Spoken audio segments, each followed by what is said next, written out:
let's begin. So when there we go. When last we left off,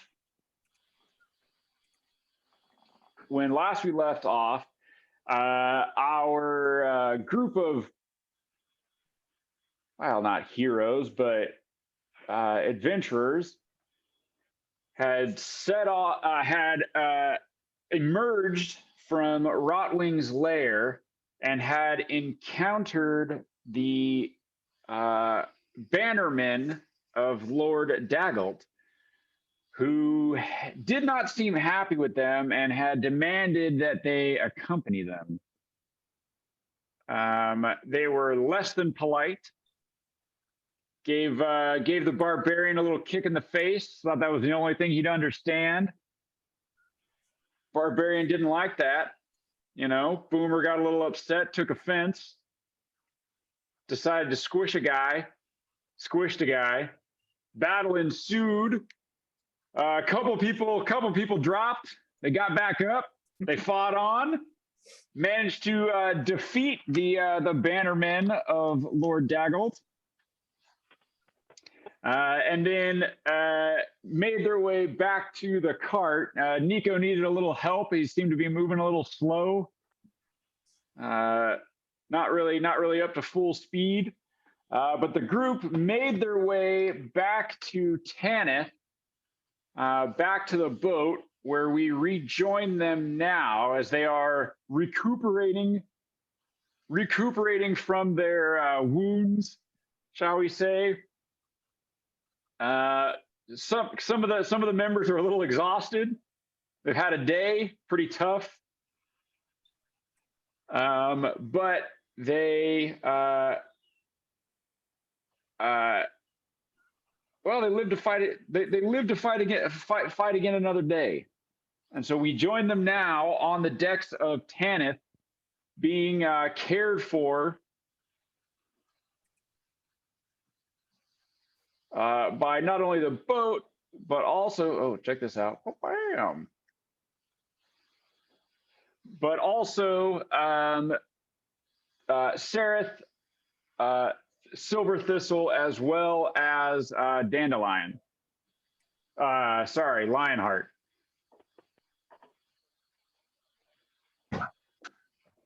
Very different people.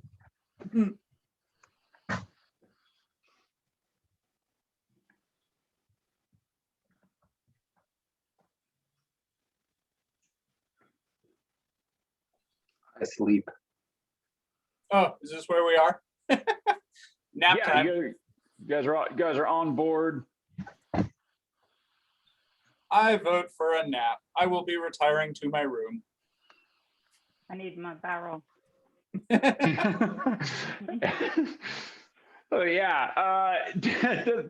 Tanith is like, how'd it go? Oh, you guys looking a little rough there. It's oh. You got a little on your face there. It looks like a claw mark, and oh Lord. Okay. Well, why don't you guys just go ahead and just get a little shut eye? We'll have breakfast waiting for you, and we'll see. Okay, everybody's all right. Everybody went to sleep. Okay, talking to myself, just a boat talking to itself. All right. Okay. Good night, everyone. You guys can claim rooms down below. I'm trying to open a door. Oh, right click on it. It says that Felix Osiris would like to open a thing. Mm-hmm. So I think it's a GM thing. Yep, I am not getting that notification. Try again. Open. Why don't I just open it for you? Open. Here, let me do that. Yeah. Can I before I go below decks, can I just do a quick look around the docks and see if anyone's looks like they might be waiting for us? Maybe. Give me a perception check. Which door are you trying to open, Felix?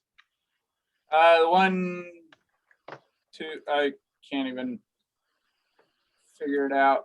To the right side of the boat. Oh. Either one, I guess.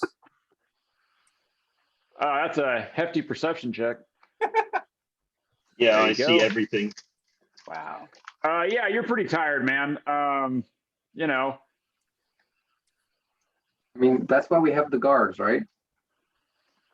Yeah. Okay. Everything the looks door. safe. I'm going to bed. That one. that one. Yep. The door is open. You don't go there quick. I'm gonna get in that bed. JJ's bye, bro. JJ's bye, bro. It is not open for me. Oh, that's It weird. was Yeah, for I can me. see you bumping up against nothing. Yeah. That is I'm weird. in your bed now, so you can find Okay. somewhere else. Not- I'm claiming Oh, this. boy. The storage Can I not- storage closet. Oh, okay, maybe not. I thought that was like a passageway round to the other side, but maybe not. No, yeah, it's just a storage thing. Oh, okay, maybe not then. All right. Maybe Oh, I'll and- take this one nearest the wine. Let's see, left or right side. Oh yeah, you can. Apparently, you can. Ryan, I don't know why you're having a hard time. I'm gonna try and join back in.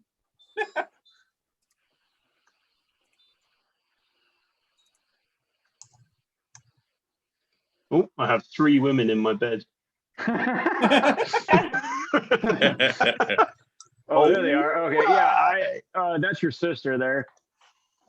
Oh, gross. The sister has triplicated herself.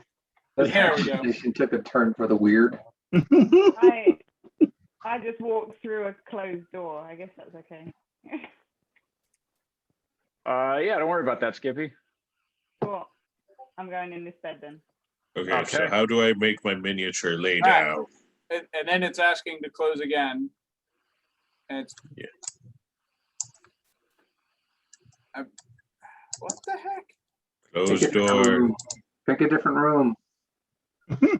There we go. This room is not for you.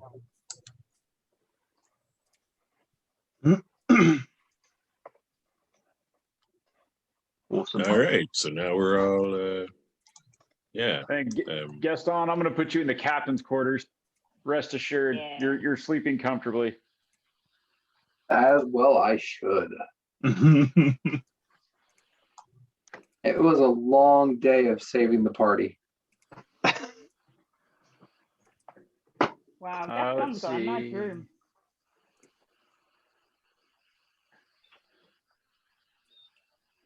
I'm going to give you the mini that's carrying the shit bucket. Just kidding.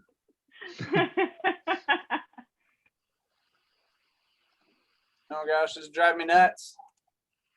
Apparently, up, I man? can't open stuff. What's up? Apparently, I'm not allowed to open doors or interact because it keeps asking if I'm. Yeah, it should. I mean, it should. So I'm not getting a permit. Like, it's not asking me to, because everybody else, like when it asks, it goes, oh yeah, this person would like to do a thing, and I click on it. But apparently not. Nico so much you. requested as well. But I can see Felix's request. Oh, you can see Felix's request. Yeah. I can't. Why? That's so weird. Almost like I can this see- isn't the real version yet. Almost. I can Almost. see Felix's and Nico's, but I couldn't see my own actually. That's Oh, really weird. I couldn't see yours either. Huh. All right. Well, there you go. That's pretty funny.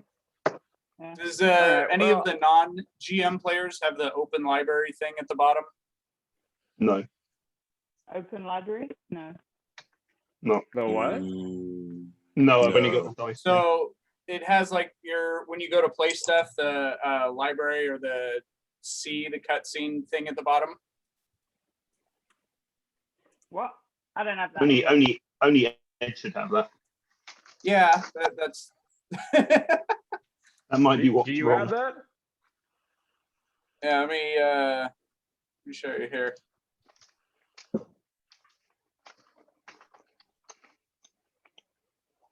Picture time, picture time.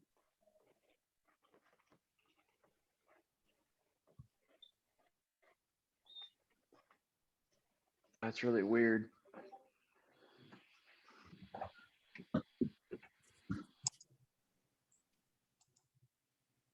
Oh yeah, you've got a shitload more stuff than. Oh yeah, so yours, for whatever reason, you came here. Let me see if I can reset you as a. All right, so let's see it. Put you like that, and then I'll put you like that. All right, now can you see it? Nope. There you go. Let me see if I Now can try open and clicking. close doors now. Did you get that? No. All right. There you go. Let me see. Is I tried it Deb for the Skippy as co-GM? well. Is what? Is Deb co-GM? I put her as a co-GM and then swapped her back. Let's see. Switching boards and then switching back to get rid of my request. Yeah, I still can't. I don't think I can like interact with things either. Boomer's just gonna sleep. Yep. Okay. Yep. Wiggle. All I right. can see Felix's request still. So weird. Okay, so you guys sleep whilst you are sleeping. The Sareth and the gnomes are busy busy preparing breakfast and whatnot for you guys. Zoom in a little bit there. There we go. They're busy making a meal for you. Time passes. Everybody gets a long rest. Yay. Yeah. Long rest. I can kill again. So we can recover exhaustion as well, right? Yeah. One level. Skippy, I can put a barrel in for you. Where do you want your Yay, barrel at? please. Next to the bed.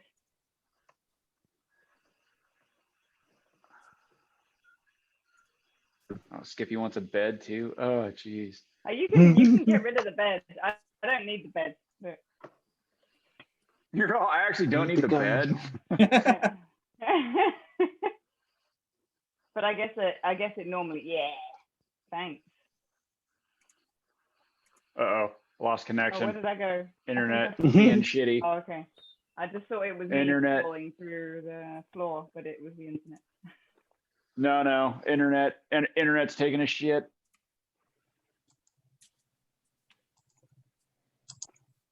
You look pretty rough.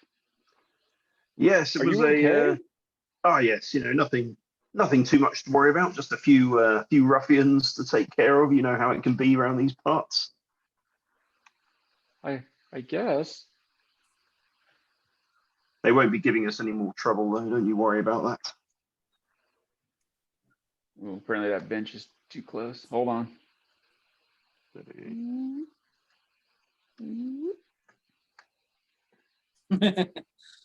Operate on the fly. There we go. There we go. Excellent. Yeah, so Sarah puts out sort of a meal for everybody. Let's see here.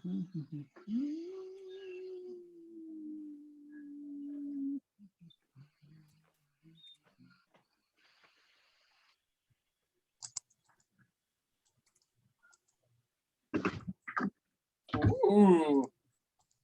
Yeah. Character Nice. can't eat all this food. I don't have that option. Right click on the table and just like so it's an angle the table towards you.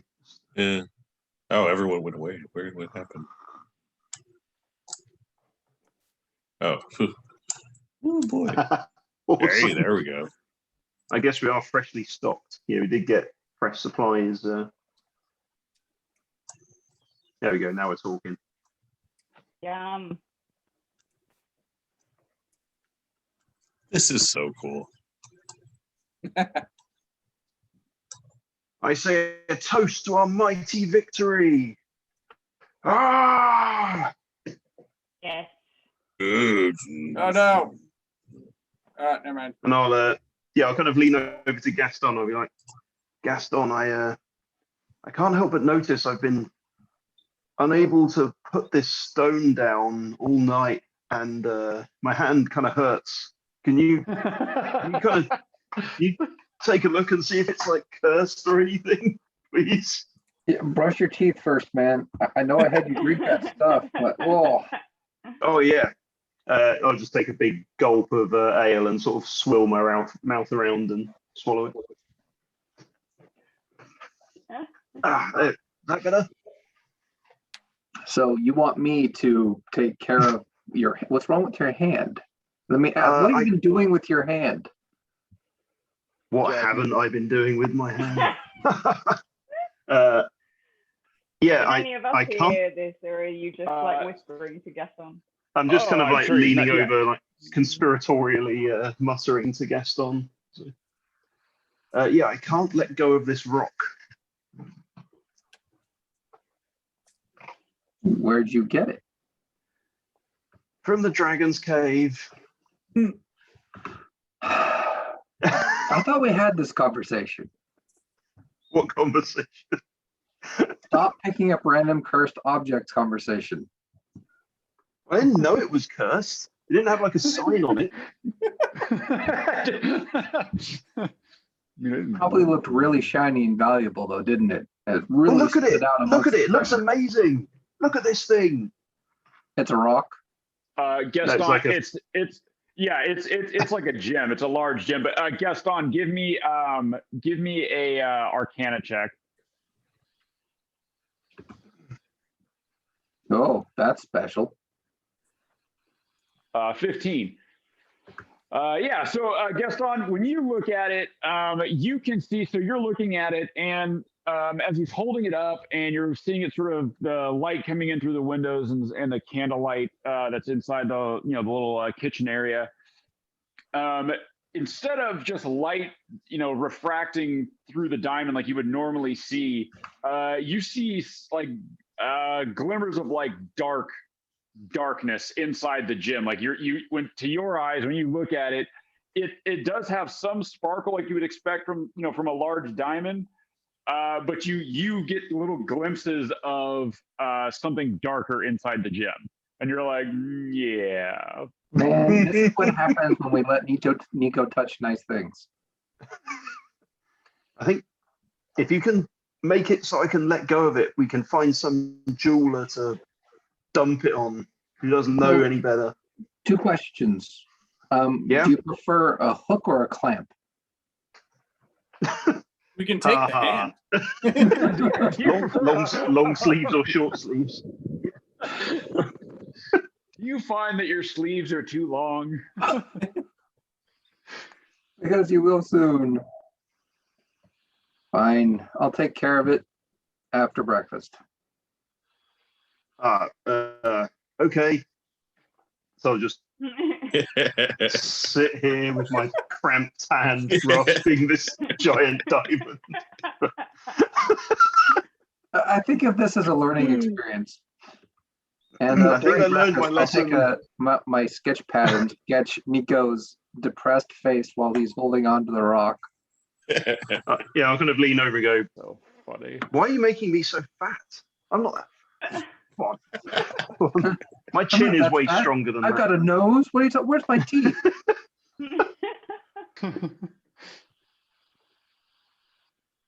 Yeah, every time I correct his drawing, I'll be like I'll be disguising self to like accentuate the part that I'm like saying he's got wrong. Just All right.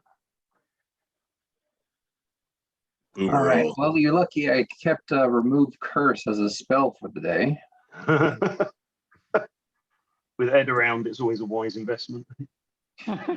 Boomer will kind of look over at Gaston, doing a drawing of Nico and be like, that's really good. Did you draw us all? Sure, I'll hand you my sketchbook when I'm done. Oh,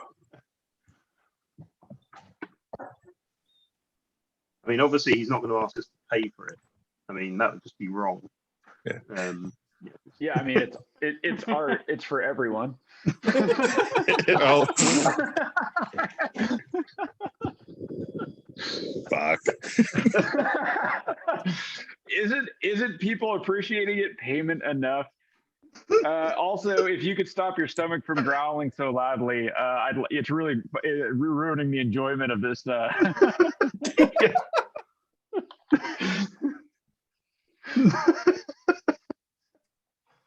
Could I have resummon my familiar during our rest as part of my downtime? Yeah. Yeah. Let's take Are you 10 gold away. are you resummoning him?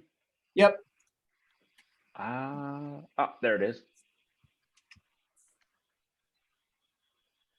Bam! It's probably not that big though. Jesus. You'd say you had a gargoyle as your familiar. So, Yeah, the giant bat. I have a sketch of, you remember Boomer at the top of the hill where we were in, you know, what was it, Evil Place, where we charged the top of the hill where you found your axe? Oh, You found yeah. that axe?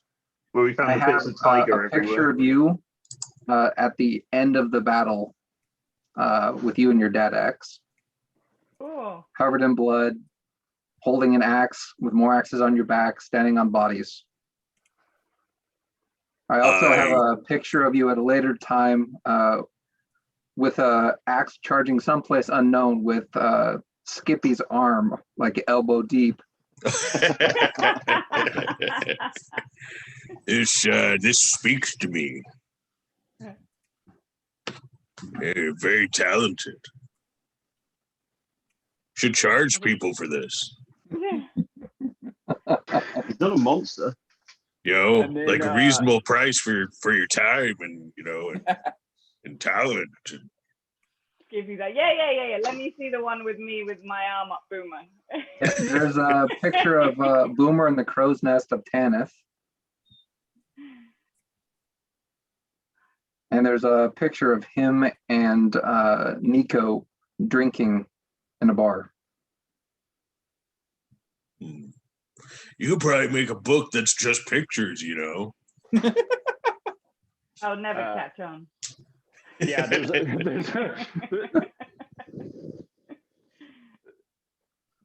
a general there's a general feeling of Boomer's weird socialist ideas that everyone's like, all right, man, just calm down. Weird socialist.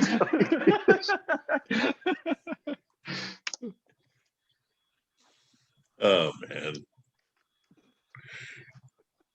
So what's the plan now?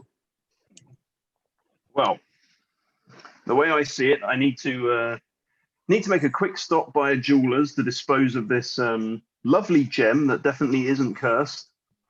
What you got there? What? Gem? Yes. Turns out the dragon left us a nice surprise in with all the gold. I picked this up and I haven't been able to put it down ever since. That's really stupid. That just sounds like a you thing.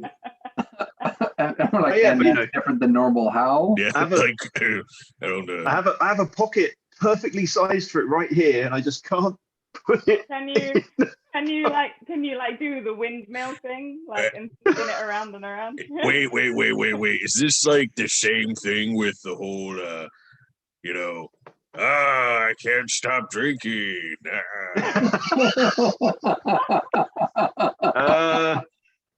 I can stop drinking. Is that a What are you curse talking about? too? I don't even need a drink. Good one. I'll be saying that as I'm drinking. Like, I don't need a drink. Can you like pass the gem to the other hand? Let's see. Yep. Just stuck with both. Yeah, exactly. Well, Are you sure it's just not glue? have you look, if we tried go the from prison one pocket? to the no. No. Then your hands would be free.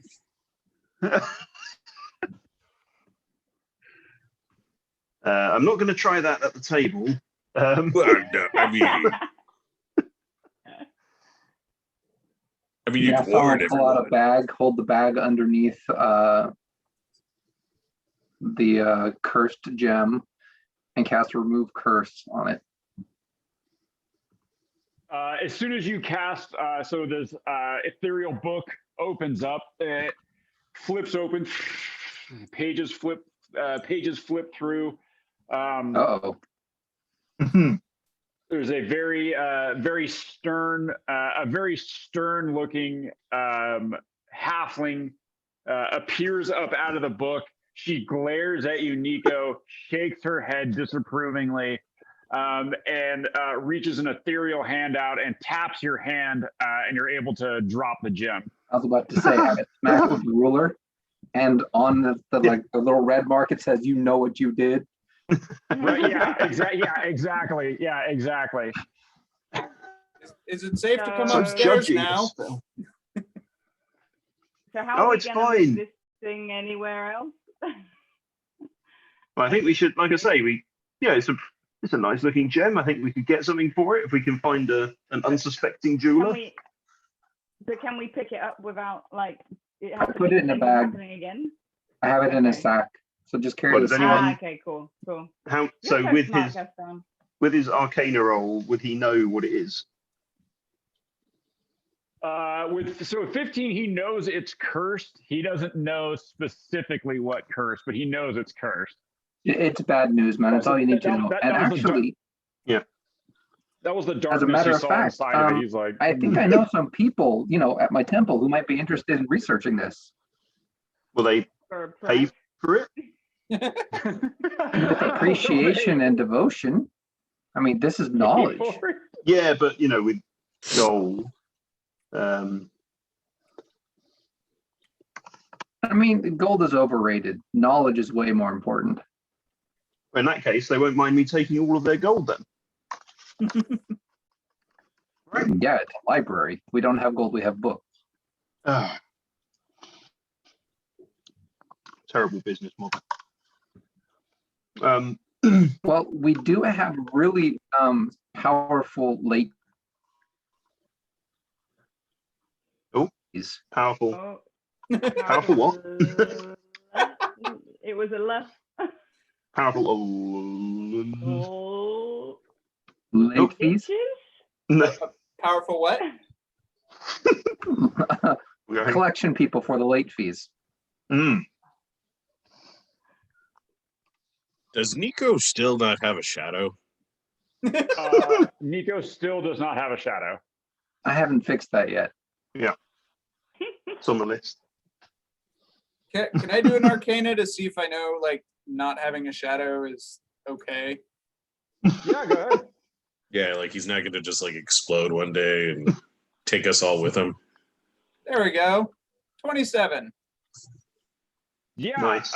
you know that to be bad. The fact that he still does not have a shadow is bad. You know that it Like bad for the party or just bad for Nico? well, bad for Nico and potentially bad for the party. The fact that he does not have a shadow, it can leave.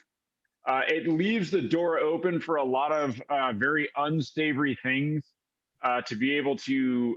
It sort of acts as a conduit because there's a void in the natural world. So is that his shadow should like be- in the ethereal or something?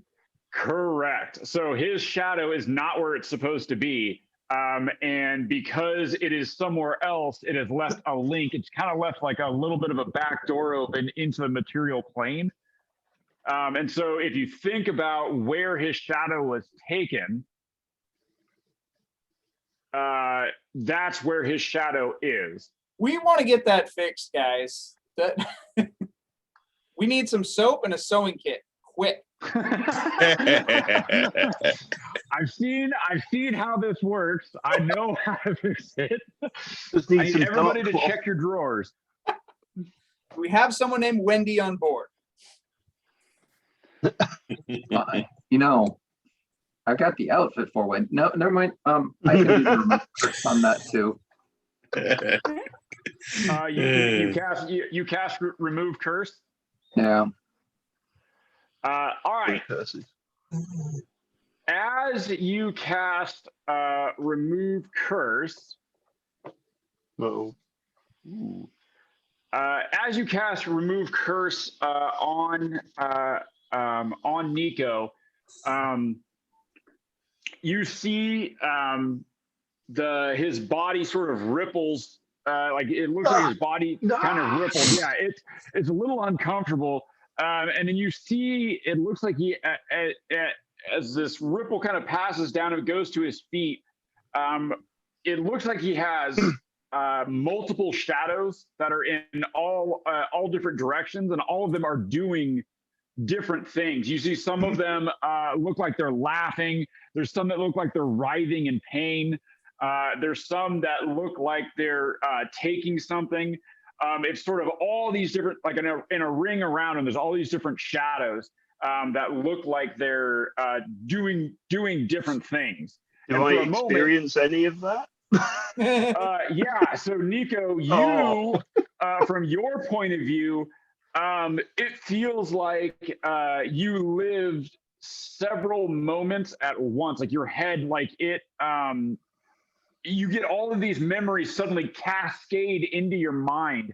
And the human mind was not meant to live that many realities at one time.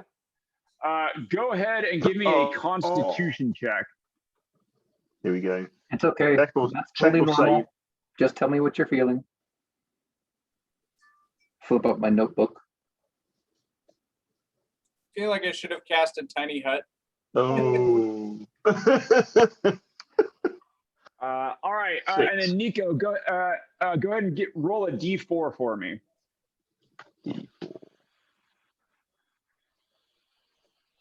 Three. Okay, so Nico, you have all of these memories that cascade into you, and in some of them you die. In some of them, you're stealing something and getting away from it. Other ones, you're getting caught. In other ones, you're killing somebody. There's somebody on their knees in front of you. In one of them, you see each of your party members, and you have an interaction with each of them. One, you're fighting Boomer. You're fighting Boomer to the death. Wow. In another one, you're saving Gaston from falling off of a cliff. In another one, you're battling Felix. Felix, and you're losing badly. Felix, it looks like he's transformed into something much more powerful and much less mortal. And you're fighting him. There's a Stop telling stuff of the future. Did you disconnect? Yep. Stop There you are. fortune telling, Ed. Sorry. I disturbed the weave. And then there's another one where you see Skippy. Skippy is bringing you back to life. Is reviving you and bringing you back to life, and just all these different Yes. all these different memories are cascading through you. But your low constitution, then you rolled a 3 on that d4, right? Yep. So out of the shadows that were cast by Nico, you see Oh.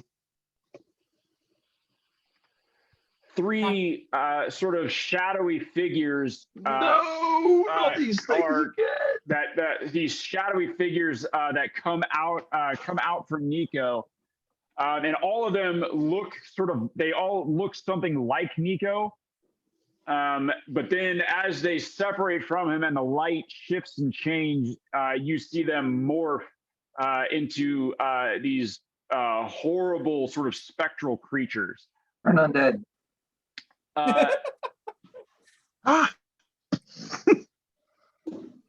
You cast turn undead. Yeah. Yeah. So you cast turn undead, and they are unaffected. Uh-oh. Oh shit. Can we talk to them? Did we This try thing on? talking to the evil spectres?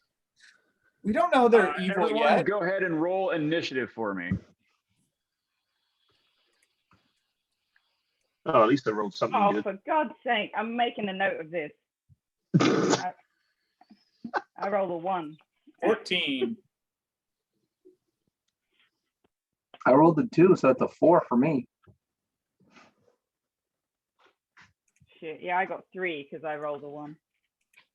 But are you seeing my roll? Because I'm getting errors now. I think I messed I it didn't up. see a roll.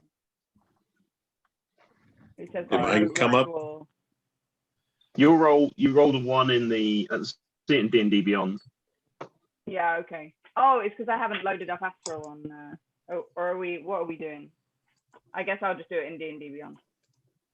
I rolled a 1 in D&D Beyond. No, Boomer, you got a 20. Oh, oh, that's much better than a 1. You rolled 18. Yeah. Boomer, do you still have a level of exhaustion? I do, but I usually get advantage on initiative, so I just rolled 1. Yeah, you're good to go. Yeah. All right, so I think Boomer, you're going first. I got 21 total. I think. Sorry, Nico goes first. No. Sorry, I assumed you wanted the rolls to mean something. So you, Well, I did until you rolled well. Felix, how'd you do? 14. Why are there 2 Nikos Gaston? on the thing? There's 3. 4. yeah, why there are three Nikos in the Yeah, Gaston got a 4. initiative order. Right. And 2 2 Boomers Felixes. and 2 Felixes.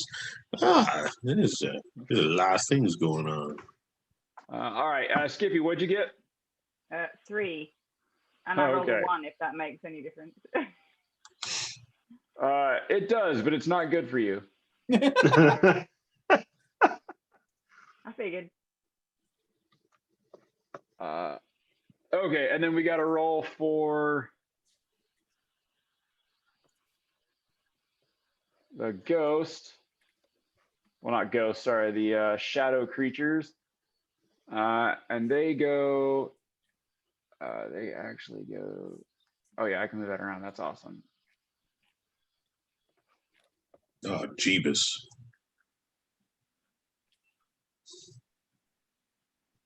Oh yeah, my bat gets its own. Oh, your bat gets its own? Yeah. So here we go. 8. Yay. All right, get the, what the, come on, man. Oh, I didn't, yeah, let me give your familiar a, name that this is, Since I brought him to breakfast.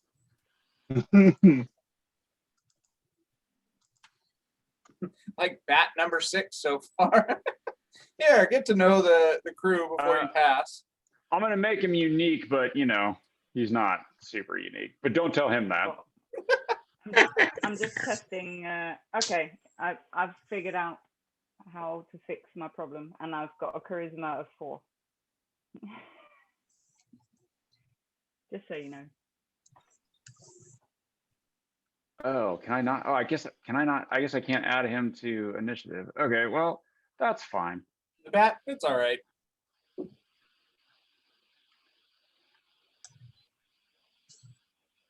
Oh, there it goes. Okay.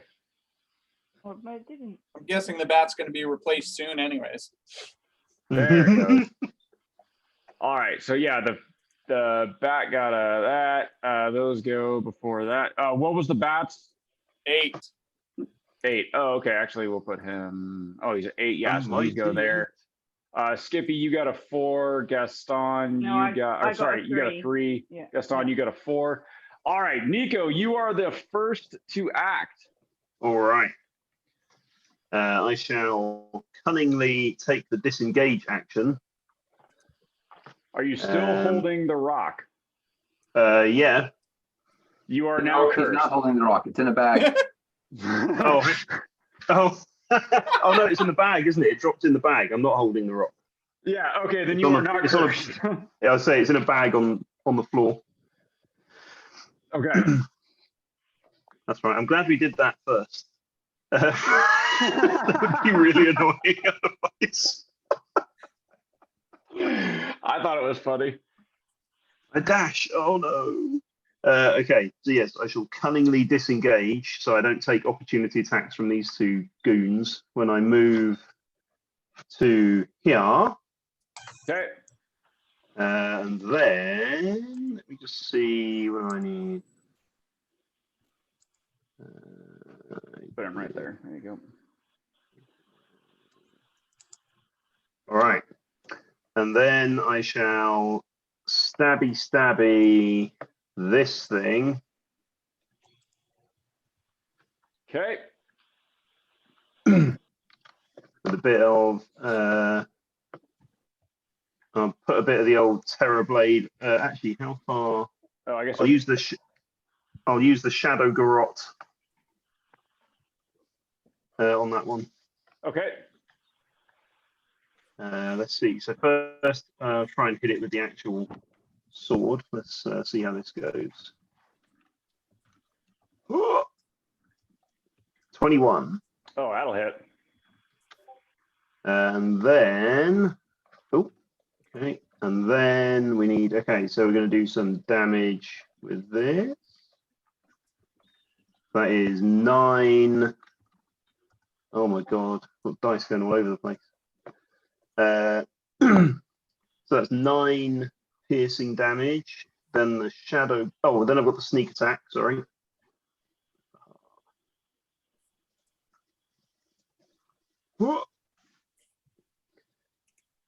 Plus 17 sneak attack. 17. Yeah. So 9 Okay. plus 17 plus the Shadow Garrote, which is 2d8. Oh, wow, that's pretty good. 10. That's another 10. Okay. And then a tendril of shadowy shadowness leaps out and hits. I think it's 1d8. Is it 1d8 on something else? Second creature for 1d8. Yeah. So then this guy down in the corner will also take 1d8 of damage, which is a 5. Okay. What's been going on? Any? Okay, so you attack this guy. You hit him, and then you attack the other guy for 5. Yeah.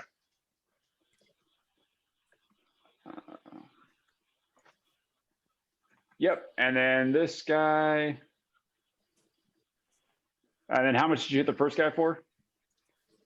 9 plus 17 plus 9 plus 17 plus 8, whatever that is. 26, 34. Yeah, you kill that guy. Ah, He disappears. He evil disappears. He disappears in a shadowy whale. And when he does disappear, you feel as he disappears, another memory slams into your head of another reality comes into your head, and it's you abandoning a small child in a sinking ship as you swim away, and this small child is drowning, screaming for help behind you as you you look back at him and your arms are filled with valuables. And this child is, reaching out for you and screaming for help. And you basically make the decision, I'm going to save myself. And you jump ship and leave this child trapped aboard of the sinking ship. Seems legit. Could you? Do spirits have souls? Can I take a part of Nico's soul here? You can give it a go. Ooh. This could end badly. You know you want to. That's Why not- stop now? That'll start an interplanar tug of war over my soul. Let's give it a shot. Let's see that wisdom saving throw. All right, wisdom saving throw.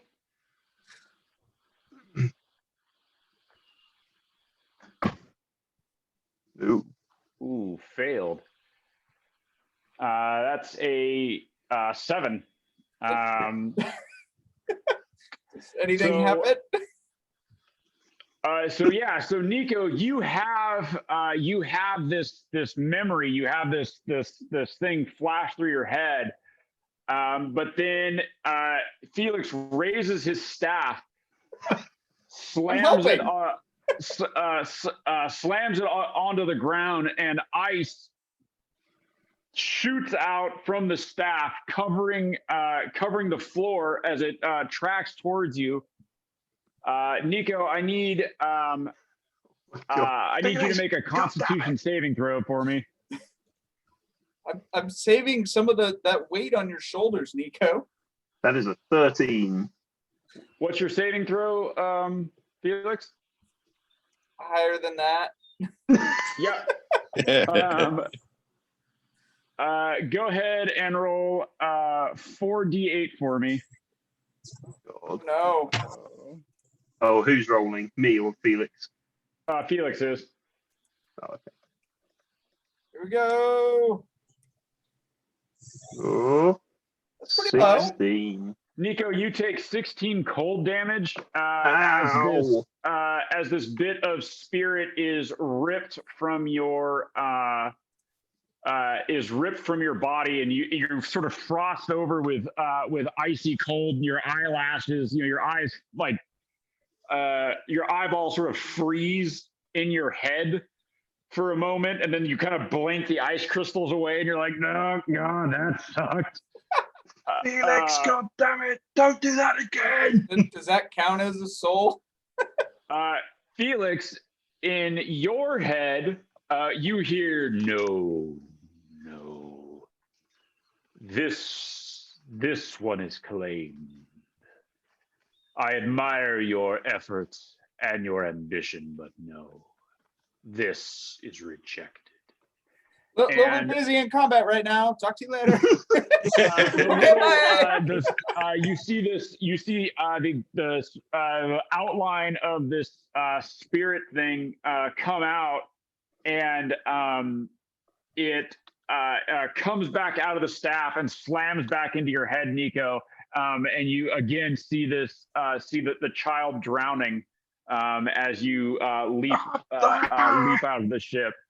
I will stumble over this way into my room. Very good. Boomer.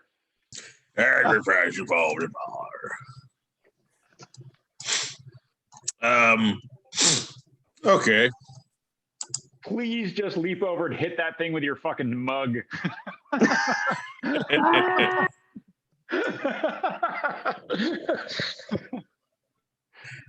Boomer will run over to this dude Yep.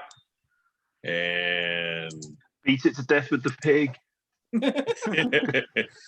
do an attack. All right, go ahead and roll.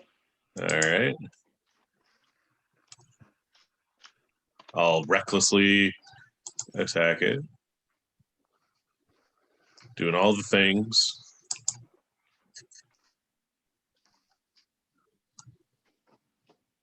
So that's it didn't do the great weapon. So take away 5 from that 22. All right, so 17. Yes. Yeah, that'll hit. Cool. So you And- hit. And then it will take. And I don't think I said I was raging. Yeah, you're not raging. So it'll take 23. Yep.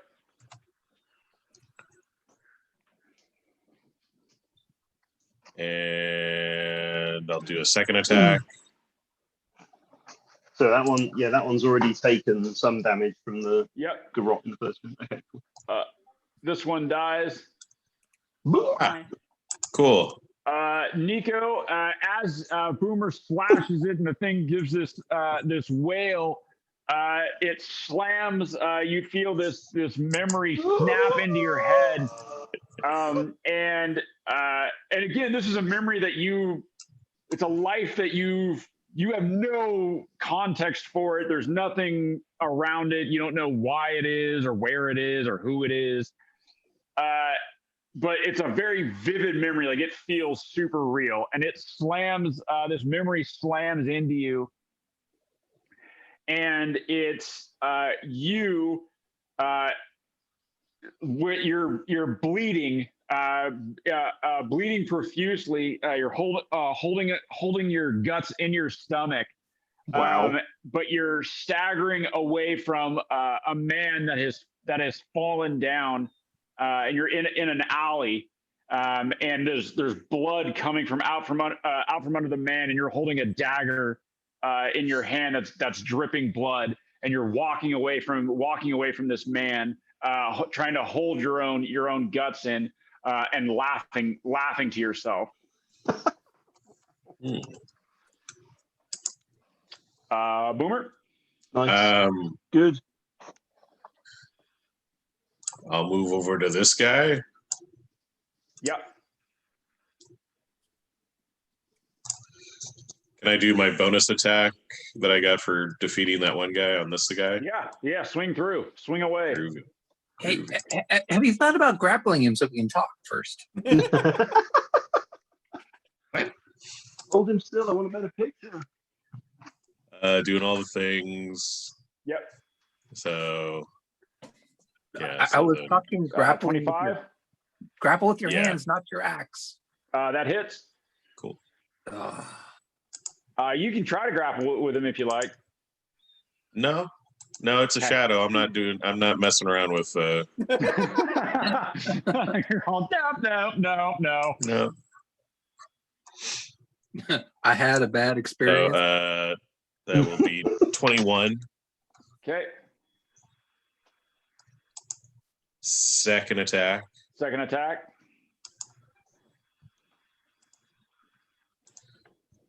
All the things. So it's just a 20. Hit. Cool. And takes. Oh, I get to re-roll that because that's a 2. Yep. Kill him good. So There you go. 22. Yep. You can go ahead and do the attack animation if you like. All righty. Headbutt it to death.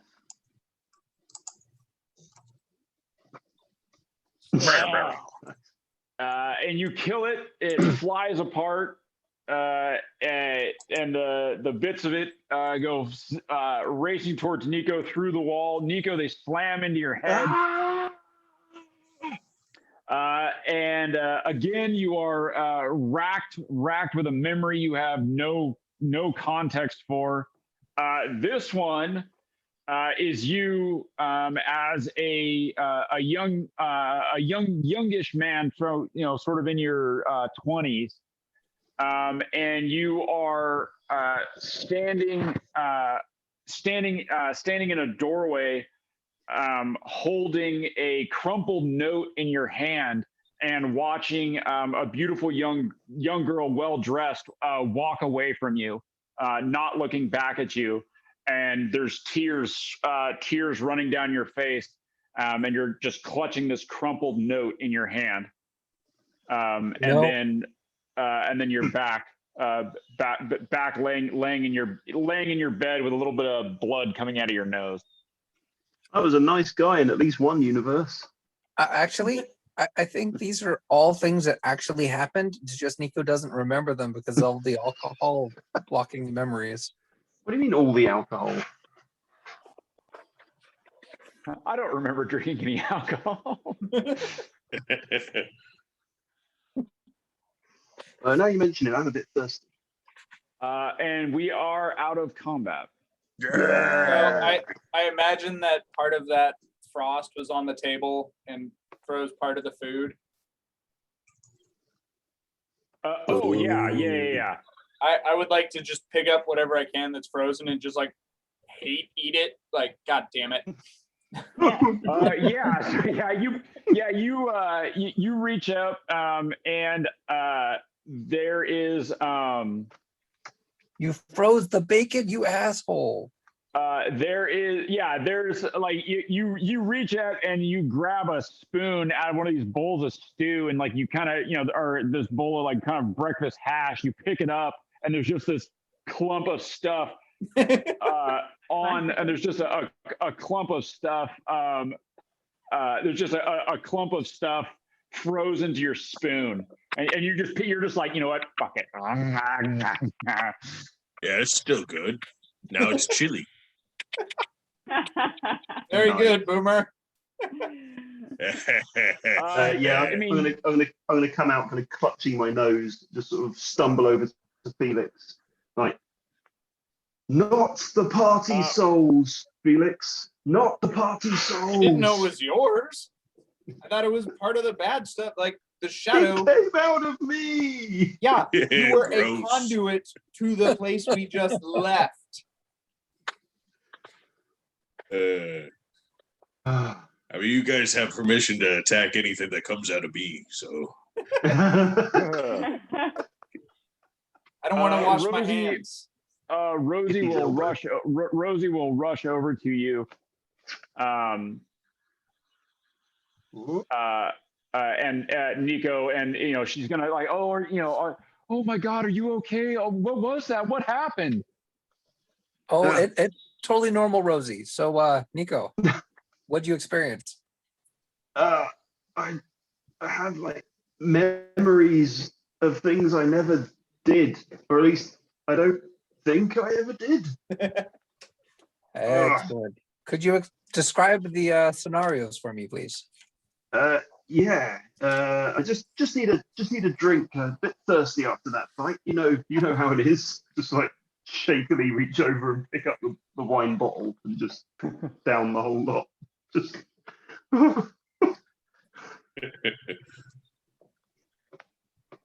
Yeah, Now, comfort, Rosie. Tell her this is a totally normal side effect.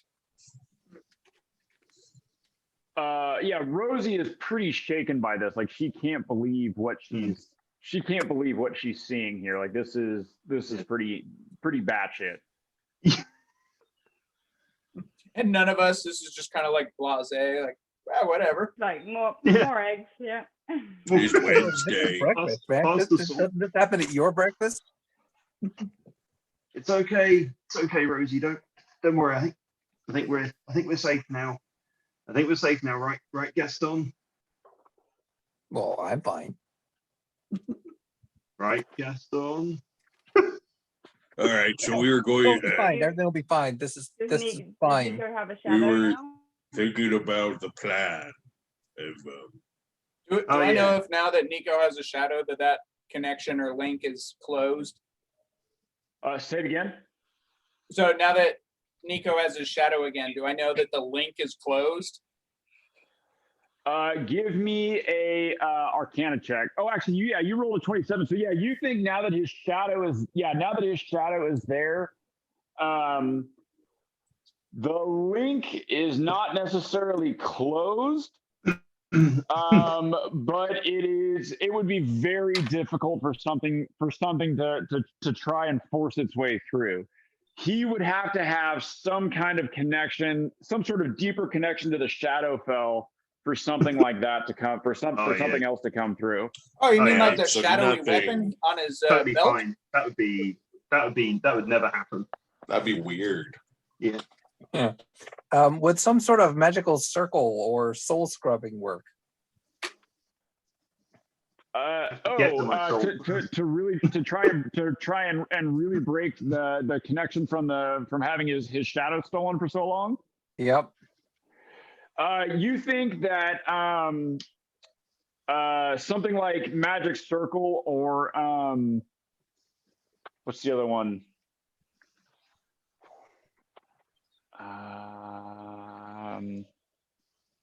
Impenetrable barrier or Protection No, could there's Tiny hut? concentrate. tiny hut. Yeah. Yeah, so something like magic circle. Yeah, something like magic circle would really help. But only while I'm in the circle, or Yeah, kind of only while you're in the circle. Well, I can set it up around your bed. That way you sleep safe. sure. If you think it'll help, no more specters appearing out of my head, that would be kind of great. Yeah, while you're sleeping, you shouldn't have any specters come out of your head. And maybe over time, if nothing wanders down the path, it might attenuate, get some weeds in it, and disappear eventually. Maybe. If not, you've already sold your soul. What's one more? Give me an Arcana. Give me an Arcana check, Gaston. All right.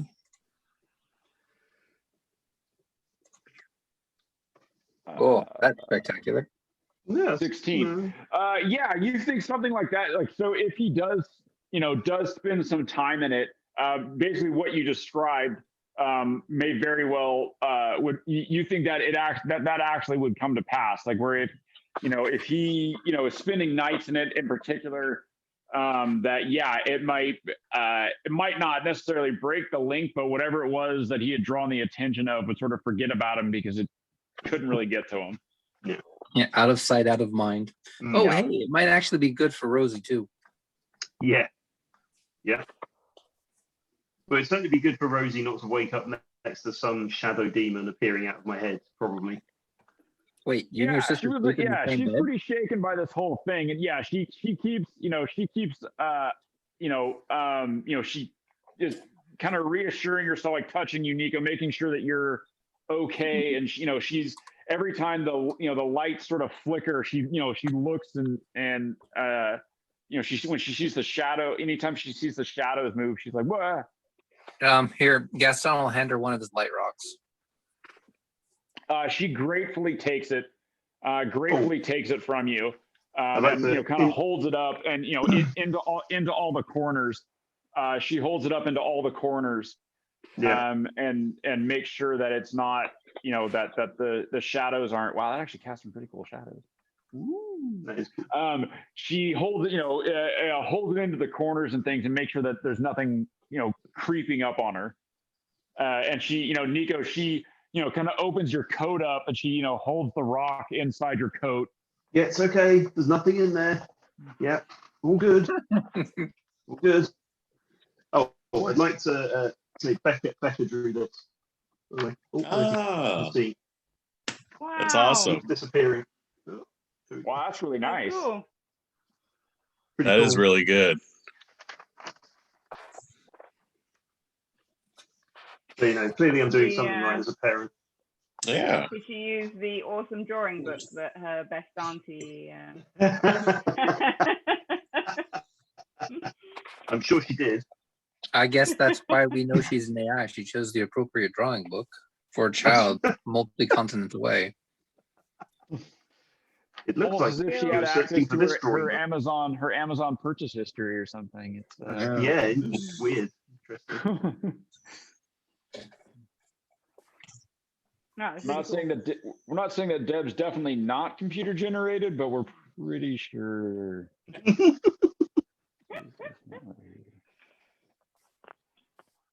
I mean, Dev she keeps version saying she's from, 2.0. she lives in a place called Norway, which I mean, we know that doesn't exist. Obvious fake name. Yeah, obvious fake name. Obvious fake name is obvious. Why don't you just call it North Place? Let me guess. There's reindeer and Santa Claus there. Oh, okay. You know, it did actually snow overnight. It's like Snow? it's May. Wow. Oh, wow. Another myth.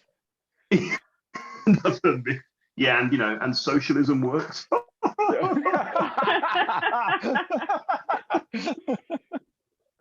We would like to So- apologize to the people of Norway. Yeah, because they're watching. Yeah, one day we'll be famous. It's So, funny. did we want to find the guy who sent the guards after us, or did we want to find the dragon, or did we want to go back to Fandover? Let's avoid the Isn't- guy in the guards because that's politics, and politics never ends well for anyone. I deciphered the note. The what now? If I deciphered Dagwolt's note that he had on him. Oh, yeah. Go ahead and give me an intelligence. Give me an intelligence check. Just a +4. Come on. That's an 8. I must still be tired. Yeah, still pretty tired. Tanith suddenly alerts you all as you're sitting there. He goes, there's someone on the dock. Is it Felix's girlfriend? He goes, no. Is it? Okay, I guess we better go take a look. Oh, Felix, send your little familiar out the window there and see who it is. Where'd he go? There we go.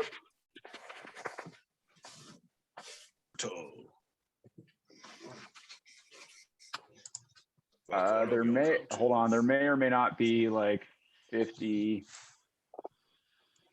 of these women figurines on the bottom of the ocean. What have you been doing, Ed? I was trying to. Oh yeah, there is. Hold on a second. Let me. What have you done, Ed? You're a monster. Yeah, no, there's like a ton of them. The just sitting on, FBI is looking for you, Ed. there's a ton of them. I think just sitting on the bottom of the ocean. Oh no, those are fish. Oh no, apparently I just banished them into the abyss. Never mind. Where's the water? Where's the ocean? Oh my God, what have you done? Oh, Don't worry Stop about playing God, Ed. that. Don't worry about What he that. does? There we go. Okay. Yeah, so there's you see this lady sitting on there's a lady standing on the docks going, hello? yeah. Let me do the talking. Okay, Boomer. Good idea. Hey, what do you want?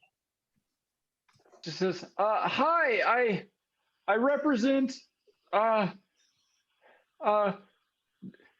Dr. Richard Organ from the Temple of Ogma. Hey, Gaston, it's for you. go Oh, away. okay. We don't want any. Wait, no. Those are my people, man. These are my people. We don't want. We already have a religion. Yep, I've got the best religion. Gaston will invite her aboard, offer her some frozen food. It's all the rage right here. She's like, why is it so cold? Is there a spell to microwave something? Yeah, ignore the Yeah, shadows in the corner if they're yeah, moving. Felix has it. What do I have? A spell to heat up food. Microwave Oh. oven. It might heat up more than that, though. Fireball, no. Look, you never said, that you just wanted the food hot. Technically, that fireball made at least one microwave. Everything will be hot. So she climbs up the ladder, gets on board, and she says, "Oh, hello. I was sent by Dr. Organ has asked me to come here. He said that that there was a young woman aboard who would greatly benefit from his care." Oh yeah, that'd be Miss Rosie. Wait. Who is this? Who is this? Gaston? It's a gentleman who specializes in traumas and mental injuries. Ah, he's definitely on the level, not some kind of weird wizard. He's actually one of the most renowned and admired men in the field. Yes, Dr. Richard he's quite good. He's very brilliant. I'm is sure it gorged I'm sure with he can knowledge? help her. I'm Huh? an insight check. He must be. He must be engorged with knowledge. Wow. A pillar of the establishment. Yeah. I mean, it looks like this lady's telling the truth. Okay. Well, what are you gonna do? What are you gonna do with my sister? She says, "Oh well, Stephanie? well, I came here to let you know that the doctor has reviewed her case, and he has decided that he can help her, and that she should come and to the Temple of Ogma and stay there under his care, if that's okay." Is this gonna cost anything? Oh no, of course not. Dr. Organ. Okay, great. Rosie, Rosie, come on. Wow. Wow. So Rosie, Rosie hears you calling her, and she. Oops. Where'd you go? Sorry, I moved her up Oh, there. there she is. She hears you calling. She goes, "Yes, is anything wrong, Nico? What is it?" We've found you a doctor who might be able to help you with your nightmares. I think it could be really good for you. Is it something you'd like to try? It would mean staying at staying in a nice comfortable bed, nice comfortable temple to stay in while they take care of you. Well, they Oh, can and the Temple of Ogma has the best books. they could help me not have the nightmares and to not the memories. You think That's they could? right. You could see her starting to well up with Yeah. tears. That's Is right. it safe? Yes, Gaston's been there and spoken to them, and I trust him. Will you? Gaston falls over. She reaches out a hand and she puts her hand on the side of your face. She goes, "Will you be okay, Nico? It seems like the things you're dealing with are pretty dangerous." Well, would it? I'll be on the verge of saying, "Of course I'll be okay," but actually I'll say, "Of course." I mean, would it be all right if I visited you from time to time? Of course. And she wraps her arms around you and gives you a big hug. Gaston will stand behind her while she's hugging and shake his head at Nico like, nope.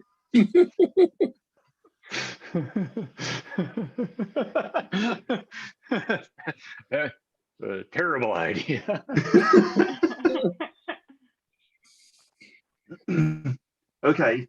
Let's get your things, and although I guess you don't really have anything. Yes, let's get you to the. Okay, skipping over that. Let's see. Is there anything I can give? That I won't have hurt this her? shiny rock for you. Here, give this to someone you like. That'll keep you from Temple moving of around. Ogma as a Oh, gesture of goodwill. Do I think that Jeff would be affected by that stone? Do you think Jeff would be affected by it? Yeah, Jeff could be cursed by it. Would he have to obey me to drop the stone if I told him? He would be unable to. What if I just take a hand off? Oh yeah, the hand would just sort of clutch it. And then I could try and potentially give it to someone else? With the skeletal hand still clutched to it. That's fine. Yeah, you can do that. Give Jeff's hand away. Isn't it in a bag at the moment? It's in a bag. Yeah. It's Yeah, in the it's in a bag bag. that Gaston has. But So you, do you have to clutch it to be affected by it? Nope. No, I had it in a pocket when it affected me. So is Gaston affected by it right now in his bag in the pocket? At the moment, he's not. It's in a dimensional holding place in a bag. How did it get there if you didn't touch the bag? Oh, you I can held the tell- bag open and removed curse, and Nico dropped it into the bag, and then I shoved the bag in my dimensional holding. But it's fine. I'm going to give it to the temple. They can play with it and maybe remove the curse from the item and use the money wisely to expand the library. I think that'd be funny to place on someone that we're fighting and just be like, all right, we're gonna run away now. I'm happy, bro. Just everyone taking like 11 feet back, like, mhm. I'll give. Son of a bitch. So I'm gonna pull out like 2 of the dragon scales I got from Rotwing's lair. Yeah. I'll give Rosie one of them. I'll say now I've got the other one. You see, so we'll always have something. We'll always have something to remember each other with us. Yeah. So she holds up, this moldy piece of lizard skin. Yep. And it smells like death. And she looks at you and she goes, I will. Every time I hold this, I'll think of you. Every time I smell this. Yeah, and she hugs you again around the neck and she goes, please take care of yourself. Please come Don't back. worry about me. Didn't get a scratch on me after the last battle. It's fine. You smile, missing teeth, no nose. It doesn't look like I have no nose or missing teeth. That's all that counts, right? Still a little blood crusted on your upper lip. I'm Well, fine. Nico's held together by scar tissue. It makes him stronger. So she goes, okay, I'll go and I'll get better, Nico. I'll become stronger, and then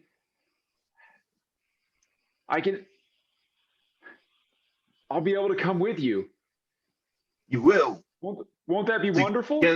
Together, nothing will stand in our way. And she, her eyes tear up a little bit.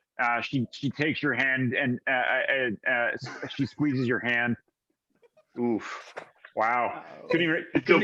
I've got that plus 12. Yeah.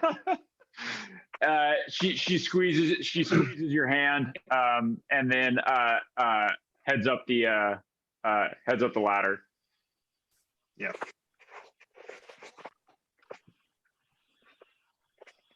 Says, I'm I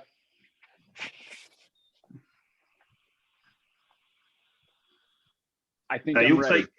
You'll take good care of her, won't you? She says, of course we will. She will receive the very best care from Dr. Organ.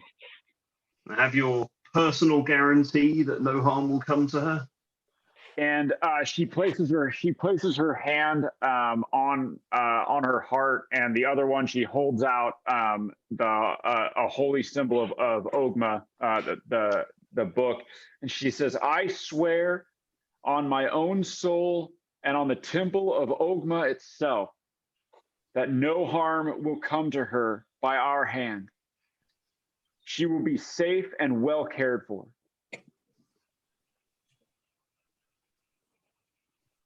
You take good care of her, Rosie. I will see you soon. She looks at you, she says, "Okay, Nico, I love you." And you. And she climbs over the side and down the ladder. And I hate Nico so much. I know. Gastron's and- gonna go with them to the temple. Okay, so at the end of the dock, there's a carriage waiting. Unfortunately, I don't have a carriage model in here, but there's a carriage waiting at the end of the dock with the symbol of the Temple of Ogma on the side of it. I don't see it on the map, Ed. It doesn't really exist, dude. Fuck you. It's okay, Rob doesn't see it either. Really? We're bastards. Yeah, so they climb into the carriage. Gaston, you're going with them? Yes, I am. Okay. Yeah, you guys get into the carriage. Yeah, and you. Yeah, I'll be like tearfully waving her off, like bye, bye. And then as soon as they're outside, I'll be like, right, Boomer, we've got some pieces of art to sell that we got from the cave. We've got a few other things we've got to sort out before we leave. Am I forgetting anything? I don't know, your soul. So, stashed away for safekeeping. Don't you worry about my soul, Boomer. All right, let me just grab a few things. Boomer will have his. So Boomer, when Nico says that about his soul being stashed away for safekeeping, for a moment, like just a bare second, you see what looks like standing behind him. There's the form of a very broad, squat figure behind him that's standing behind Nico, that is like sort of looking past his shoulder at you and gives you a nod, but it's sort of there and gone. Like it's you kind of shake, you're kind of like you look again, you look with the one eye.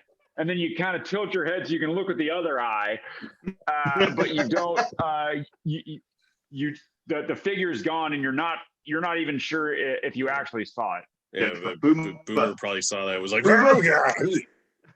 Boomer, you here? We need to go and sell that artwork that we got from the dragon. Yeah. Yeah. Yeah. Yeah. The statues. My brain. It's tricks. Hey, I saw a weird man. I'll describe him. Yeah. Like, does he sound familiar from Boomer's description? Yeah, he sort of describes this figure, and it's the older gentleman that you've seen in some of your dreams, like when you've been unconscious, that has talked to you. It sounds like, I mean, obviously Boomer only saw it in shadow, but it sounds remarkably like that the older gentleman that you have had a conversation with before. Are you still feeling tired, Boomer? Yeah. Hey, fuck you! This isn't about me. Okay, whatever you say, buddy. Whatever you say. It's go grab your artwork. Get Hey, this. it's not mine. It's ours. What? We won it, Boomer. Oh. Alright. I'll load up on artwork. Objet d'art. I'm sure it's super appreciated here in this world too. Well, yeah. Not 'cause- just for its monetary value. Right. For the it's only for the many hours that went into creating something beautiful and timeless. well, Yeah, That's 'cause the emotion of the creator. Well, the creators of this art is are likely dead. So of course these ones are actually worth something. Right. Wow. Yeah. All right. Sorry, I'm Uh, having this even funnier thing of, oh, these are knockoffs. Never mind, they're not worth anything. Oh. Yeah. Well, I mean, luckily, the artists likely starved to death and were ridiculed in their time. But now they're appreciated for their genius and are much celebrated. Right. Yes, It's such a shame. Why are I mean, there never the- any living genius artists? I don't, just Yeah, weird, right? I mean, if only. I mean, of course, their families are still destitute. Of course. Of course. Because why would you compensate them for the work of? I mean, they didn't do anything. I mean, Yeah, we're not they did, yeah. Anywho. Luckily, it's only like that in this fantasy game world that we're playing right. in. In the That's right. real world, it's not like that at all. right. Artists are right. appreciated for their contribution to society and the collective good of the whole, Mhm. Right. and are well compensated and appreciated in their own time. Okay. Let's get back to fantasy. Uh, I'm kind of drowning in all the appreciation I'm getting in the real world. Let's go back to Yeah. this fantasy world so I can escape from it for a bit. if it makes you feel better, Matt, I can make it so that artists are super celebrated in this world. Nah, it's fine. I I feel like I that need would to- break the immersion. Yeah. A bit muppet, yeah. I feel like that would break the immersion. My I mean, I can my fantasize about suspension all of this disbelief magic can only stuff, go but- so far. Right. Yeah, dragons fine, interdimensional travel fine, appreciated artists like whoa. Whoa, slow down. Yeah, okay, cool. All right. Yeah. So you've got five art objects to move. Yep. Some paintings and such. Yeah. And statues and things. I think weren't there like busts. Yeah. There's like a couple of Yeah. busts of Yeah. stuff. Yeah. Some bunch of carving. Yeah. Statues, Yeah. paintings. Few things you got to move. You can go to your contacts at the Zentarum, who will help you move things. You don't necessarily get the most value for them that way, but they're sort of instantly moved. You don't have to worry about trying to find a buyer or anything, or having anyone's still living family members who may have owned that art asking any awkward questions about where you may or may not have gotten it from. Finders keepers. The ancient laws of finders keepers. Right. Hey, look, I no, found your kid. okay. It's mine now. I think the lure of playing up to the Nico's Duke persona in this case would be too strong. I think so. Just go straight to like an art dealer in the marketplace or whatever. Okay, yeah. So yeah, you're like, no. Are you gonna go to some like how high end are you going? Oh, I'm going to like top end, like top Right. end art dealer. Going to put on my full yeah. As we get closer, yeah, I'm going to just duck into an alley and just disguise self to give myself my full sort of ducal sort of ceremonial dress. Right. Yeah. Do you like disguise Boomer as well? No.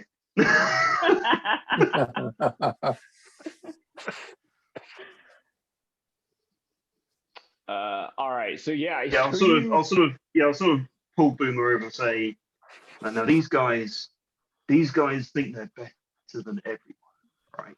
So, just let me do the talking, ignore them, and we'll all, we'll get through this, right? No violence with these guys. So is this gonna go like the show in the marketplace the other day? Yeah, that's where I'm like, that's where my head is. I don't want another circus incident. So we're just gonna go in. You don't have enough teeth for that. I'm gonna pretend to be one of them. We're gonna sell all this stuff, and then we can go get drunk. Hey, that sound good? Nico. Yeah. You could talk yourself up without bringing me down. You know what, Boomer? You're right. Let's think. Can we make you into the mountain king that you really are? Oh, he just called you a thing. The mountain king, not the mountain thing. I don't know if I can disguise anything else. I can minor illusion. Well, I mean, you could treat him with dignity, but I guess I don't know if you have that. That's all he's asking. I don't think I have that spell. Got a spell for that. I don't have that spell memorized. Yeah. Okay. All right, Boomer. Let's go. Let's go make some money. Mm-hmm. All right. So is anybody else going to go with him to the art district? Yeah, Skippy, are you going to come and talk about how the Grung people are civilized?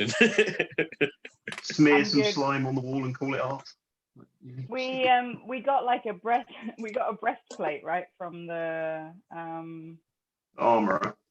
From the So- didn't you find a breastplate in the Felix Oh, did. there is one. There was one. Yeah, Felix got one. And are you- Boomer you- jumped oh yeah, did you Skippy give and it to Pink Jeff? and throw Skippy against the wall? Is that Felix art? has it. He was holding it. Okay, I was wondering if Felix- anyone. Yeah. Yeah, you got a breastplate, a couple other things. 2 rings and Gaston got the rings and braces. Felix got the breastplate. Skippy got the dragon scales. None of it has Yeah. been. I don't I think you Boomer guys. didn't get wondered about anything. The Boomer got I loads think- of gold and 5 pieces of artwork. Yeah, to carry. Yeah, to carry that you're about to go sell. Yeah. I think I would take the dragon scales to the back to like this armorer and ask him if he can like decorate because he made me that good breastplate. Yep. So I reckon I would go and visit him and ask him if he can like pimp up my breastplate with some dragon scales. well, are you heading to? Do you tell Felix that you're doing that? Yeah, because I think I would ask you if you still want the breastplate, because then I would take it, see if I could sell it while I'm doing that. If nobody else wants it. I'll put the one I found on, and then give you that one that got splashed with acid to see if the armor can repair that. You want it? You want it repaired? Okay. But So what are you doing? Are you staying on the boat, or what are you doing, Felix? I'm gonna go see Abigail for platonic. Oh yeah. Show your stuff. Skippy's all. Woo! Keep doing that. Like I don't like. Why do the drunk dance? Are you sure you don't want it while you're alone, Felix? You don't want to. You don't want to. Felix, so you can feel that there's a little bit of magical there's something there's something there Oh, this, yeah, this there is is. not a mundane there's not a mundane breastplate. Hopefully not cursed. So when you put it on, and you realize that you have to attune to it. Ah, I don't have attunement spots left, so I'd have to kick one of the staffs. So many sticks. Hang on, wait, I've got it here somewhere. Wait, here it is.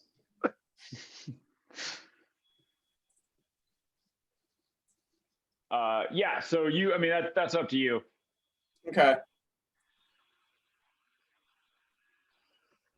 And How I does can't. attunement work?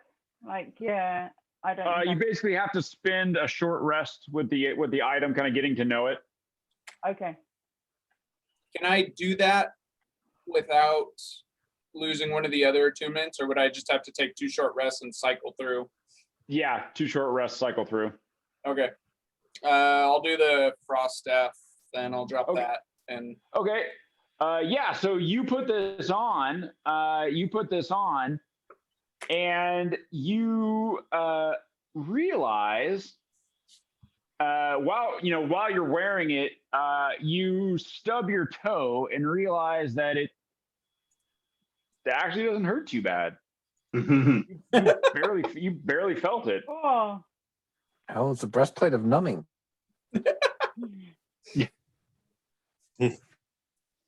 It's going to be fine until you accidentally like lean on the hot plate of the oven and don't realize until your hand's like on fire.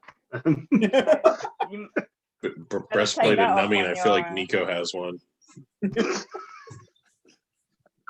think he needs to make sure he takes that off when he sees between Abigail.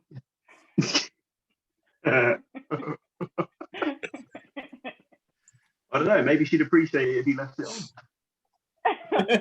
Actually.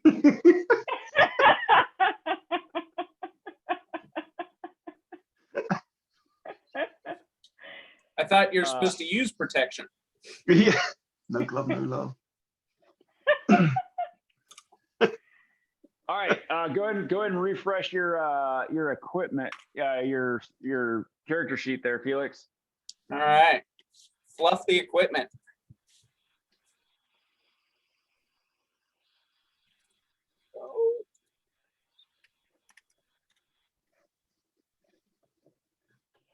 What does Felix's equipment look like now?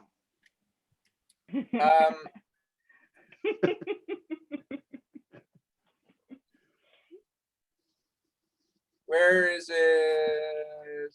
So go under equipment, attunement. Oh, I thought it would be on the thing itself. It should also be just in your inventory. Oh, you made another one. Haha. I thought you changed the breastplate. There we go.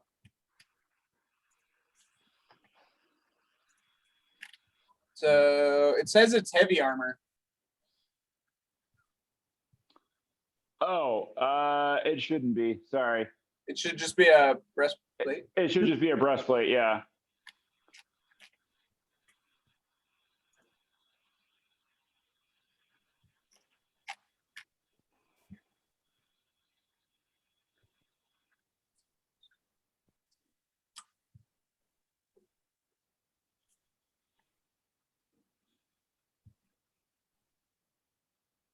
Yeah. Sorry. That's okay. So yeah, you can. So now that you're attuned to it and you're wearing it, you kind of get an idea of what properties it has. All right. Next short rest, I'll go back to the staff probably. Pass this Okay. along to Skippy. What are Okay. you giving me? the breastplate. Rate of syphilis. Well, next time I see you. Yeah. All right. Because you have attunement spots left, right? Yeah. Yeah. I have 2. Yeah. All right. So I mean, you guys have been sitting on the boat. So I mean, you would have had time to attune to it and then pass it on. Okay. So I'll see if she wants to, if you want to update that one with the blacksmith Oh, instead of the cool. one you Right, got so now. Yeah. you're giving me, yeah, because I've just got like a regular standard breastplate at the moment. Yeah. So I'll still give you the other breastplate to have be Fix the- repaired. Yeah. Yeah. That breastplate is a work of art, not just any old breastplate.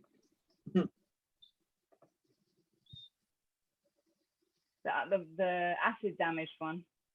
Yep. Cool. Yeah, I will take that. And then, so this, are you giving me the breastplate now? Yeah, I'll give you fancy both. one? Yeah. Just 1 second. Cool. There we And go. you want, and I can keep it? Yep. Fancy one? Woohoo! It'll probably have to be fitted differently. It's all right. The blacksmith had good skills. Yeah, it's not a breastplate for Skippy, it's a tower shield.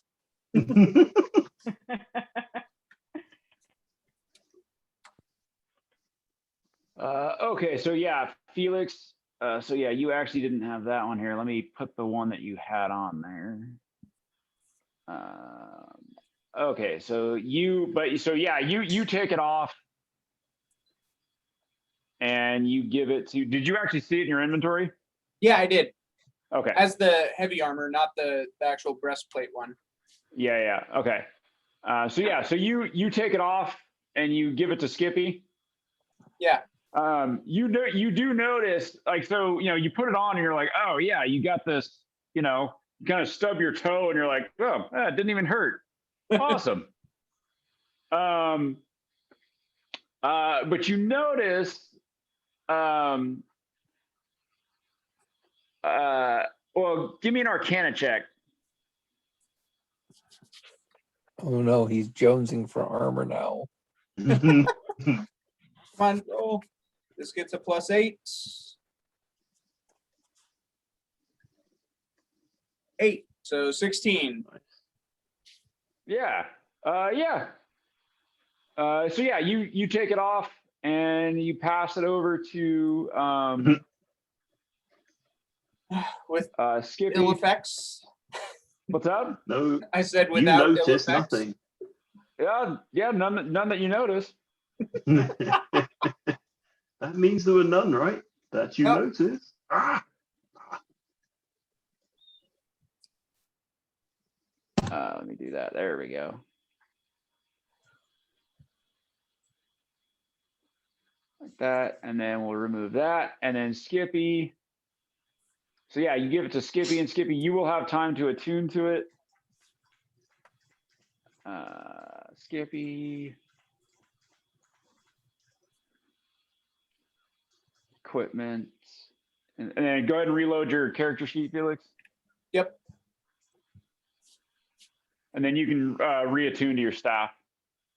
Okay, well, I'll take care of that after I run some errands, if that's okay. Yeah, that's fine. So I'll just leave that on the boat for now. Do you want my breastplate if I'm gonna be attuning like to No, I'll take the acid one back after it's when I come repaired. back? Yeah. Okay. He'll have character at that point, unlike Nico.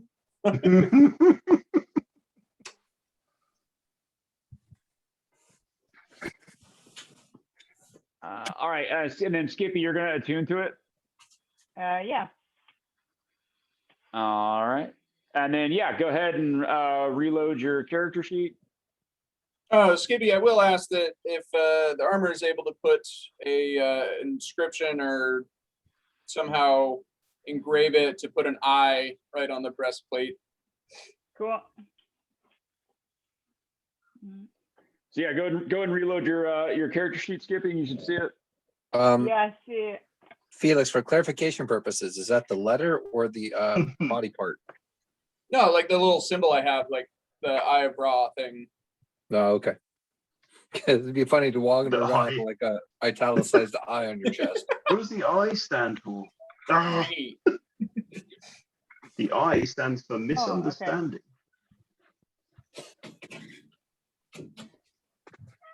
Hmm. So the description of the armor, do I know any of that? yeah, Like, I'd pass along everything. Did So, you, but did you do any of the things it says that you have to do to know any of that? because I yeah, wore I it. don't think. Yeah, but you didn't do the other thing that you were meant to do. I had to attune to it to know it. Right. But you didn't cast identify on it? No, I thought the other thing said you had to just wear it. Yeah, you learned about the one part of it when you wore Oh, that's it. what I mean. I don't know the other part. No, Oh yeah. Mm-mm. my 16 wasn't high enough apparently. Yeah. And Skippy, you also when you put it on and yeah, you know when you kind of smack the table, you're like, oh yeah, it feels that's reduced. All right. You're like, hey, Boomer, punch me in the face. Is Boomer still here? Yeah, Boomer's probably still there while this is going on. Yeah, that's I don't know if you know what you're asking. Is the blacksmith give on the me, dock while this is happening? I think Give me Boomer like just a- said he a doesn't regular respect Skippy's hello. strength. Yeah, Oh. respect my strength, Boomer. That's fair. I respect your strength, Skippy. Ah! Yeah, go ahead. Skippy, are you standing still? Like, are you just like standing there with your face out? I'm like bracing for it. Yeah. Yeah. So Boomer, it's a clean shot. Go ahead and roll advantage to hit. All right. Does a 25 hit you? That'll probably do. Come out the other side. For 6. Yeah. So Skippy, you take half of that. So you only take three damage from his fist. Cool. It still hurts, but Yeah, you kind of you hit it hits you, but instead of your face caving in around Boomer's fist, you're like, how about no, you that? don't. I thought you had breakfast, Boomer. Someone better call Boomer, tell him his mom's here hitting people with her purse.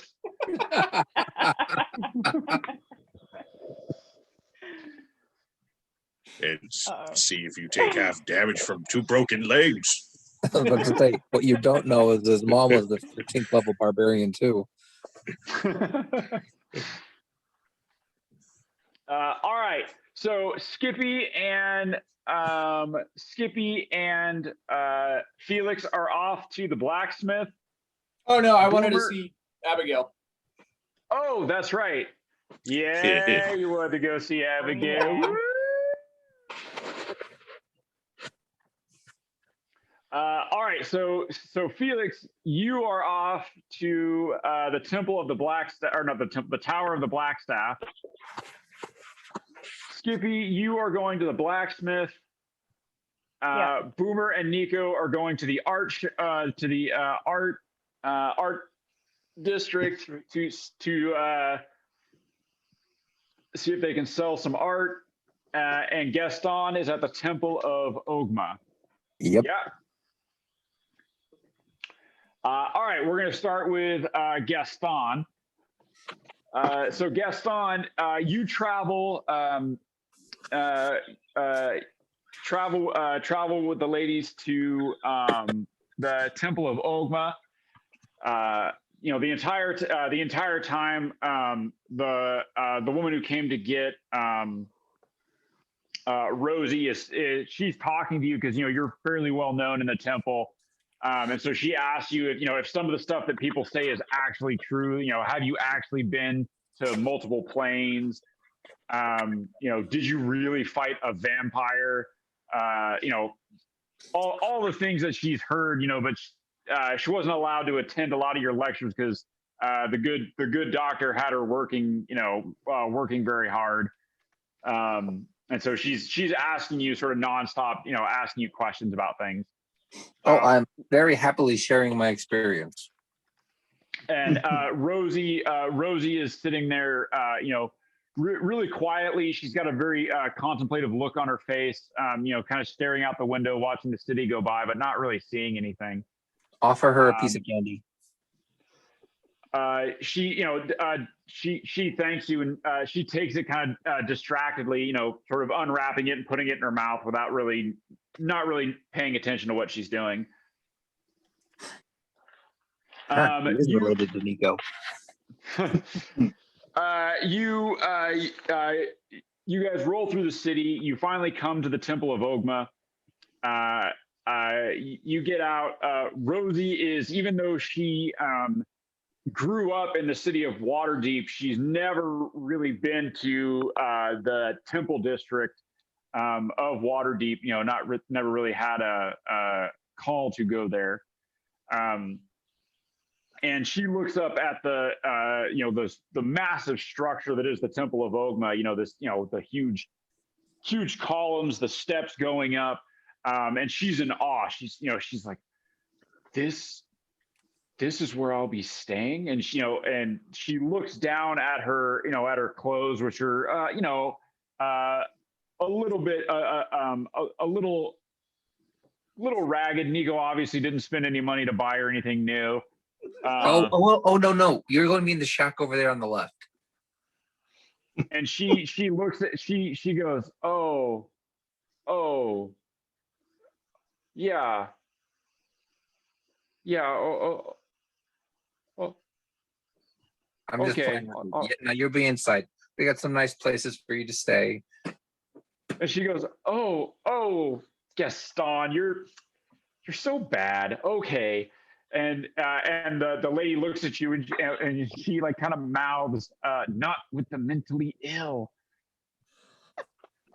And she says, come with me, dear. I'll show you where you're going to be staying and introduce you to the doctor.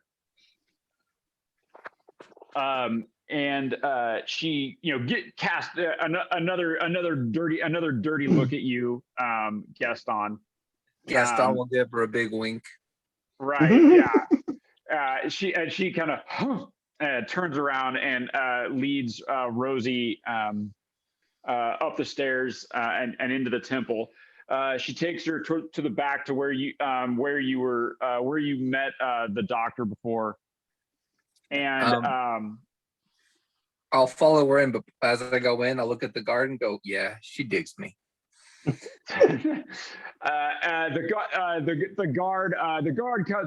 guard smiles at you, but kind of rolls his eyes like, all right, this guy. And you follow him in. As you are as you're heading back towards where the doctor is, he comes out and meets you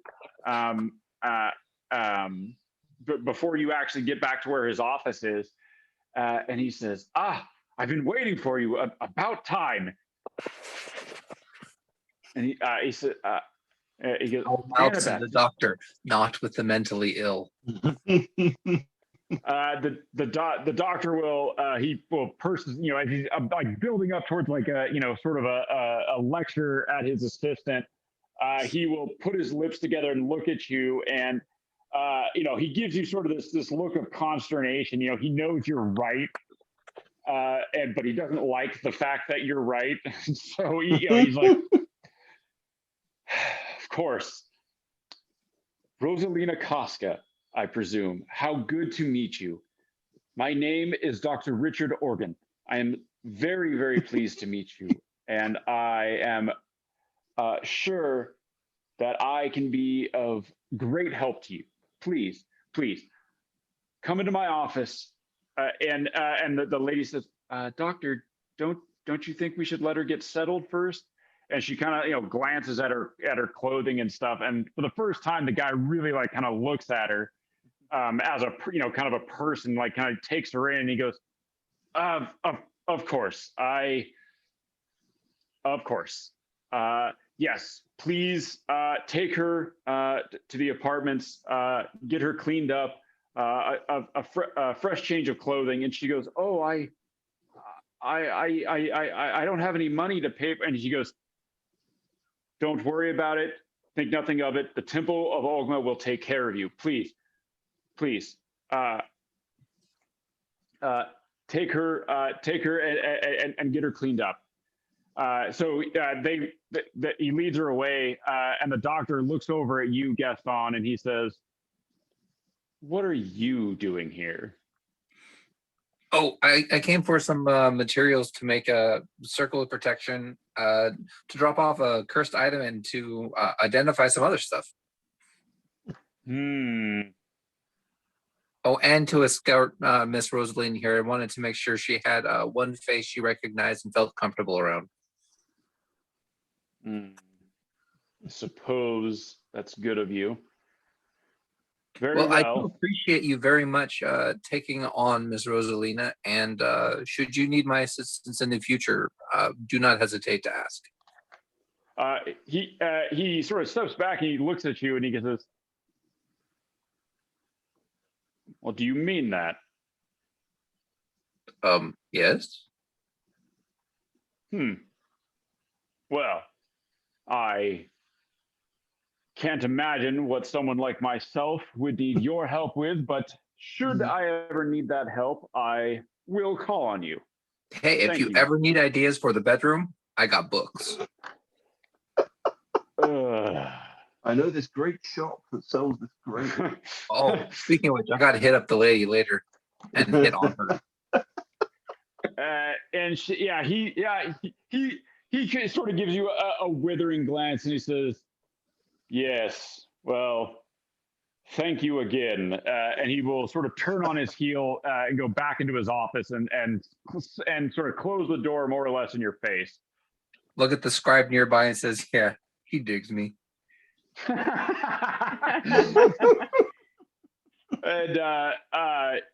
she gives you a big smile and buries her face in her book, trying to hide her laughter. All right. I'll go to one of the quiet rooms and identify the earrings and the bracers. The two rings. Oh, 2 rings and bracers. Yep. So yeah, you cast identify. The ring, the first ring, is as you cast identify, you see this, it was just sort of this plain looking ring, that the form of that sort of melts away before your eyes, and you see this ring that looks like feathers that have been braided around each other in the form of a ring, and you know this to be a ring of Featherfall. Ooh. Cool.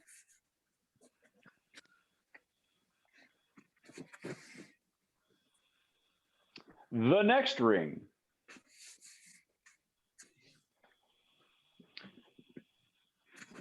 The next ring that you find, you cast identify,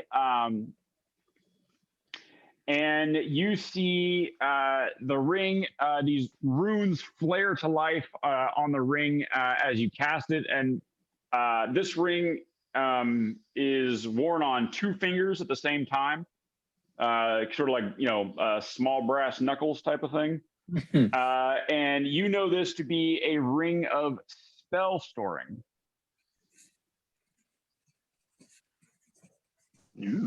Ooh. Excellent. That sounds useful. Yeah, I'm thinking we're going to have to look that one up. So this one, so basically any creature can cast a spell of 1st through 5th level into the ring by touching the ring as the spell is cast. The spell has no effect other than to be stored in the ring. You can store up to 5 levels worth of spell in it. So 1 5th level spell, a 4th level and a 1st level, so on and so forth. If the ring can't hold the spell is expended without effort. The level of the slot used to cast the spell determines how much space it uses. While wearing this ring, you can cast any spell stored in it. The spell uses the slot level, spell save DC, spell attack bonus, and spell casting ability of the original caster, but is otherwise treated as if you cast the spell. The spell cast from the ring is no longer stored in it, freeing up space. That's pretty cool. Great. Something I can store more healing spells in. Yeah. The ring. Go ahead and roll a d6 for me, Gaston.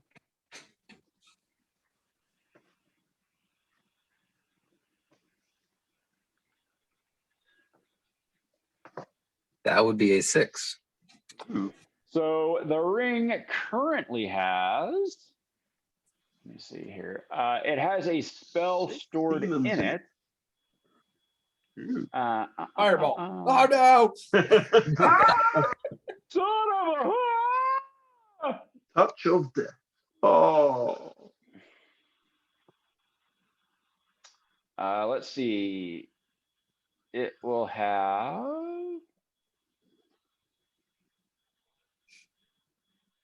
Oh, there's a lot of spells in this game. Wow, melting body shoulders. I like it. It currently has. Ooh, that's a good one. Something weird. It currently has the Enemies Abound spell.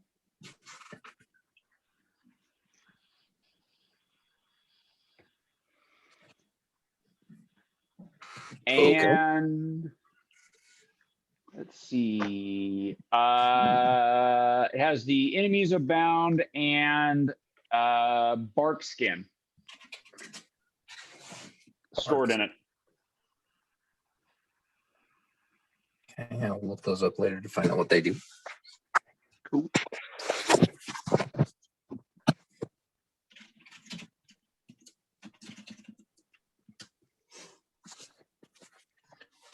All right. Enemies Abound. And then you also cast it on the bracers. Yes, please.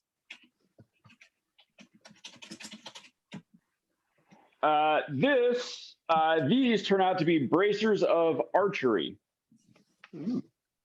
While wearing these bracers, you have proficiency with the longbow and the shortbow, and you gain a +2 bonus to damage rolls on ranged attacks made with such weapons. Nice. All right. This is definitely a Skippy item here.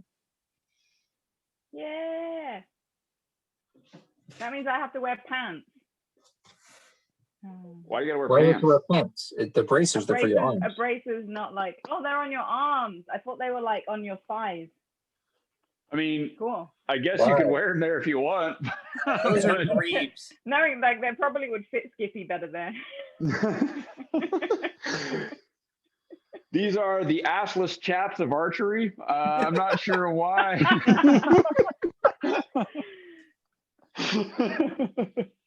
The gimp suit of archery. Interesting. Yeah. The motivation.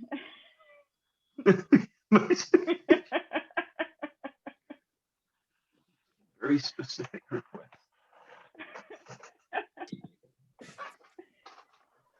+1 to accuracy. Oh.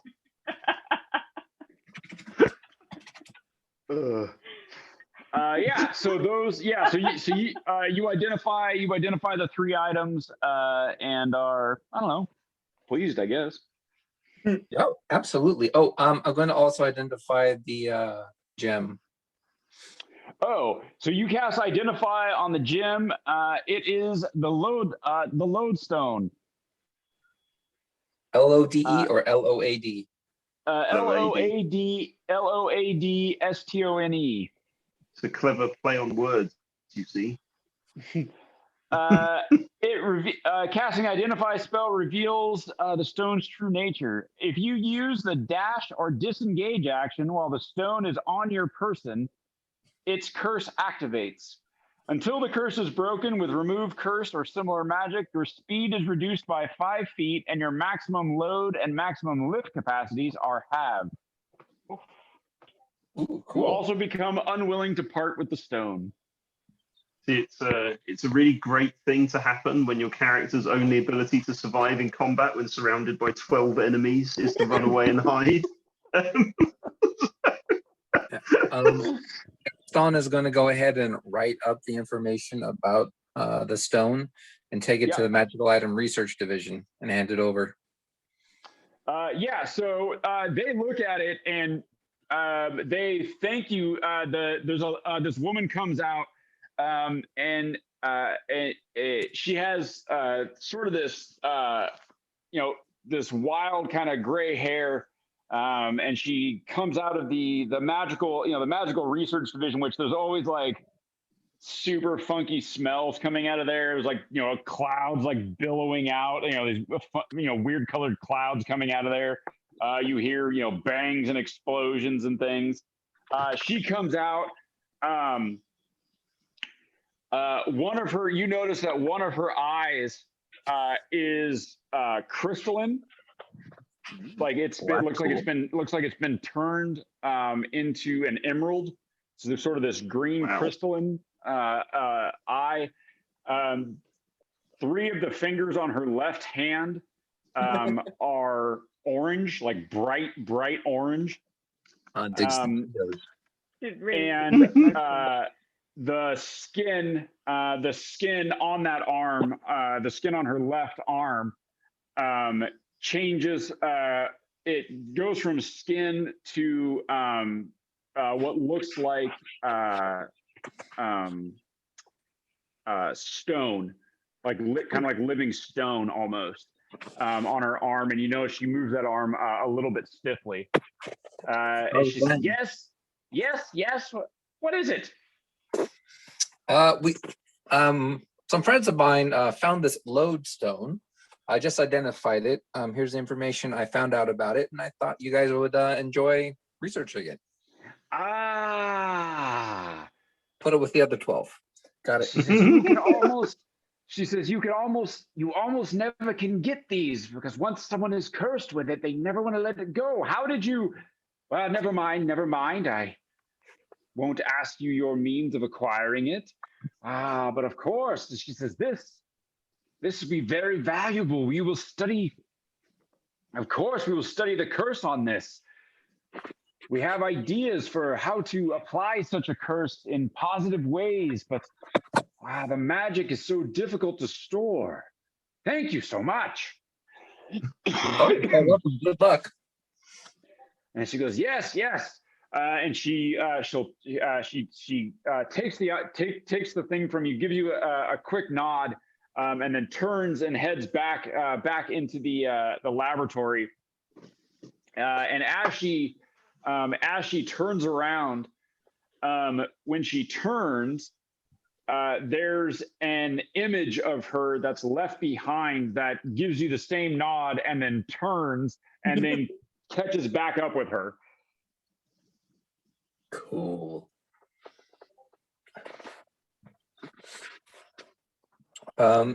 Gaston is going to go up to the finance department. Yep.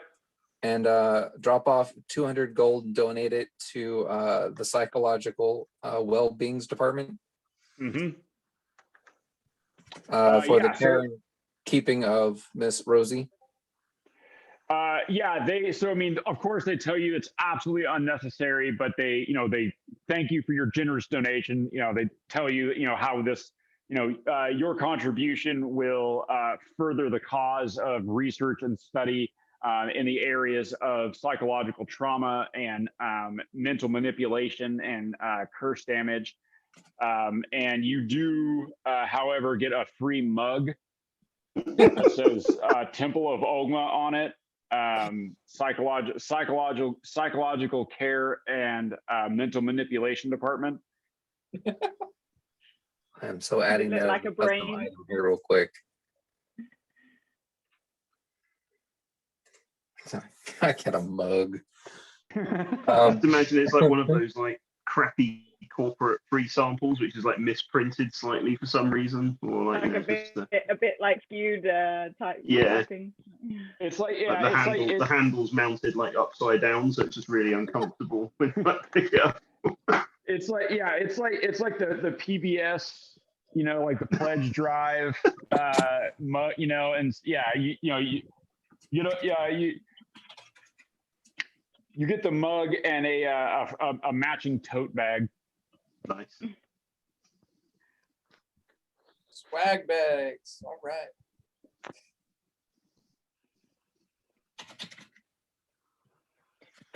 All right. So once I've done that, go pop by the head priest, tell him that I just stopped by, what happened, and then I'm off.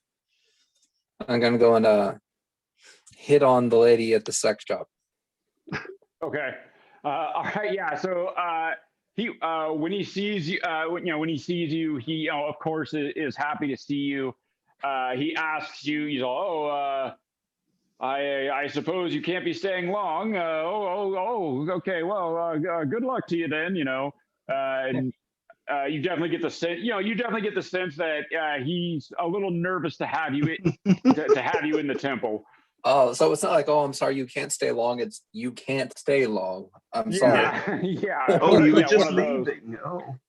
Oh. Sorry, sorry, you gotta go. You gotta go. No, I don't really. Oh well, go see you again soon. Oh. Has his hands on my back and he walks Yeah. me to the door with my feet skidding. Okay, all right, I guess I'll be going. All right. All right. So Gaston is leaving the Temple of Ogma and heading over to see his favorite purveyor of marital aids, as they're called. Yep. I'm gonna hit on her. We can discuss various aphrodisiacs and their potencies and applications. Sure. Yeah. So yeah, you have a little talk with her. You know, you while you're in there, you know, when she first sees you, you know, she's kind of like, you know, oh, Well, I'll you're bring back good wine again. too. What's up? I said I'll bring good wine. Yeah. So you come in with the wine, and that, you know, she's like, well, I guess you can stay. And she, you know, actually enjoys your company and enjoys the, you know, the conversation about her, you know, her trade and whatnot. And she's actually like pretty glad to see, you know, actually glad to see you and glad that you stopped by. Like she actually is enjoying your company. Excellent. Well, once we had our conversation, we're all done. Everything is on a good note. Gaston will bid his farewell and head back to the boat. Managed to leave there all right, without, yeah, so without getting you- your junk cursed for once. He doesn't get his junk cursed every time he goes out. I mean, most of the time, but not every time. What, you think Yeah, Ed's so running around? you bid her adieu. She gives you a sample of some of her latest lubes that she has concocted. Excellent. And she tells you to be careful with them. They are quite potent. Wait, potent lube? Okay, now I need details. Are we like frictionless, or are we talking sensitivity increasing? She gives you a super duper cheeky smile and a wink, and she goes, "You'll have to discover for yourself." All right, where's Nico? This is the Scotch bonnet themed one. Tell her thank you very much, and I look forward to figuring out how this stuff works. Yeah, so she smiles at you. She smiles at you and gives you a little wink, and she says, "I'm sure I'll be seeing you again." Pause. Maybe tomorrow, and then head on out. Yeah. All right. So Gaston heading back to the boat with potent lube, as we'll say. Next, we join Boomer. No, we'll catch up with Felix and Skippy. Sorry, we'll catch up with Skippy at the Armorer. Cool.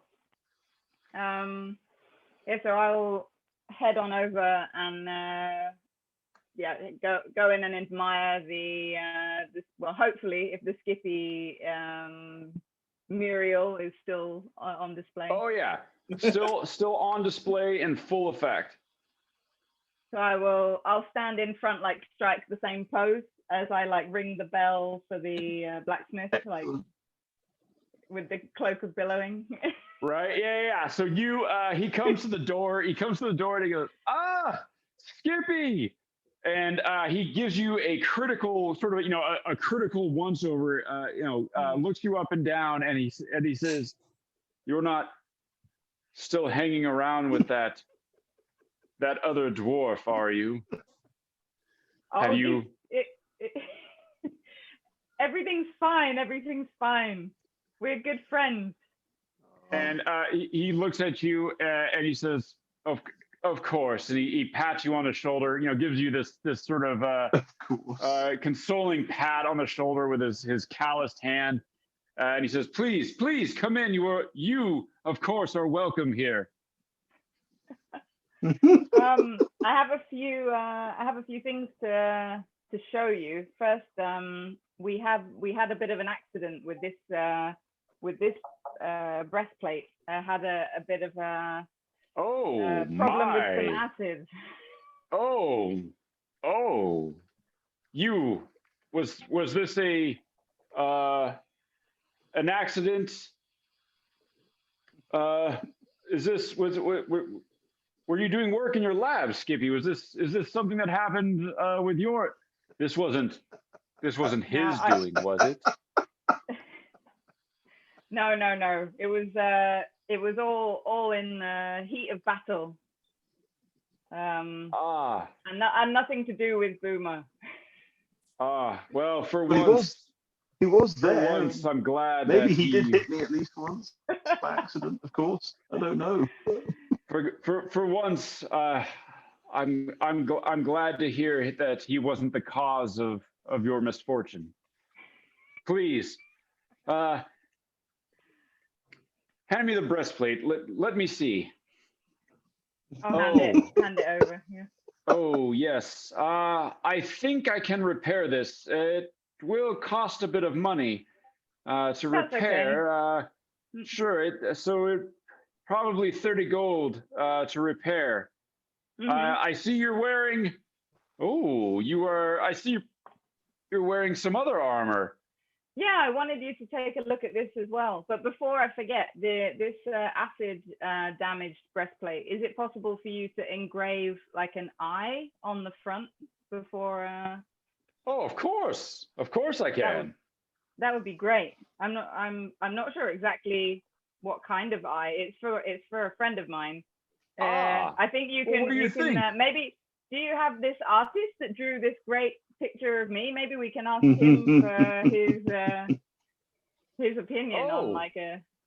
Well, certainly. I think we can. If we ask his opinion, like that's free, right? Oh yeah, of course. It's free. Of course. Well, Why don't you get him to just give me a test piece, and then we can decide. We'll have him sketch up a demo, and of course that I don't know why we'd pay for that at all. It's. He's just drawing a picture. Yeah, I mean you're doing all the hard work, like putting it on the armor and. Yeah. Well, making it functional. He probably enjoys drawing. I mean, we're coming up with the idea. We're coming up with the idea of an eye. I don't see. Yeah. Just as long as we're on the same page. Oh, of course. He'll be happy to do it, of course. But yeah, if you can take a look at this new breastplate. I have the other breastplate with me. I wondered if you could also take a look at that. Just it took a little bit of a bit of damage on our last battle, but it's still feeling fine. But this new one, it doesn't fit quite so well. So if you can take a look at it and maybe fit it to me the way you did with the last one, that would be great. Oh, certainly, certainly. So he takes your old breastplate. He says, "Ah, yes, I see. Ooh, these gouges here. What did you fight?" We went dragon hunting. Lawn clippings. Yeah, I got stuck in a bush. Got the shit beat out of me by a pile of grass. Yeah, he's picking out like big handfuls of like mulch. He's just like, the hell? Yeah. It was all would you around. roll down a hill? What is this?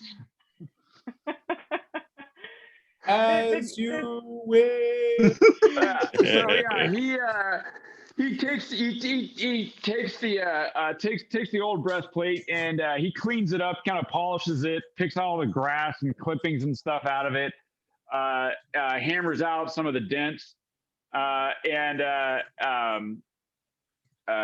he looks at, he gives it a once over and he says, I don't see any axe, obvious markings from an axe here. I'm glad to see that.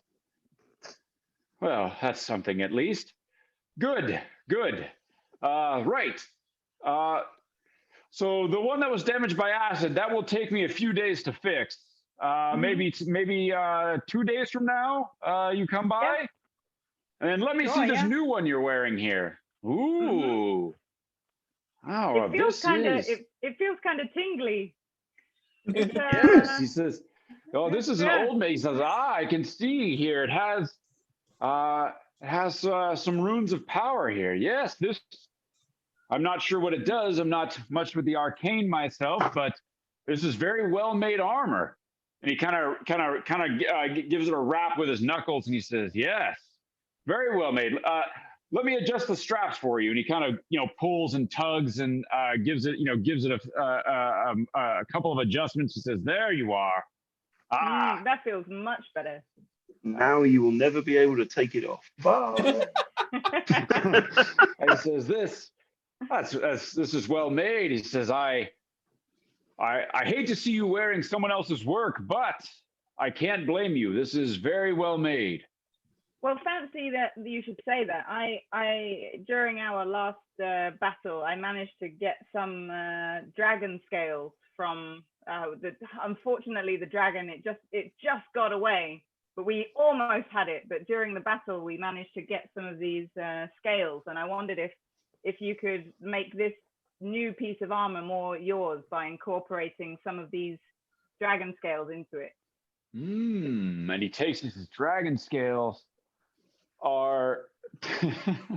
Dragon scales are notorious. Fucking man. Dragon scales are notoriously hard. I may have to call in a leatherworker friend of mine, but I think we can decorate the armor with these. Make it look nice. That would be great. Yeah.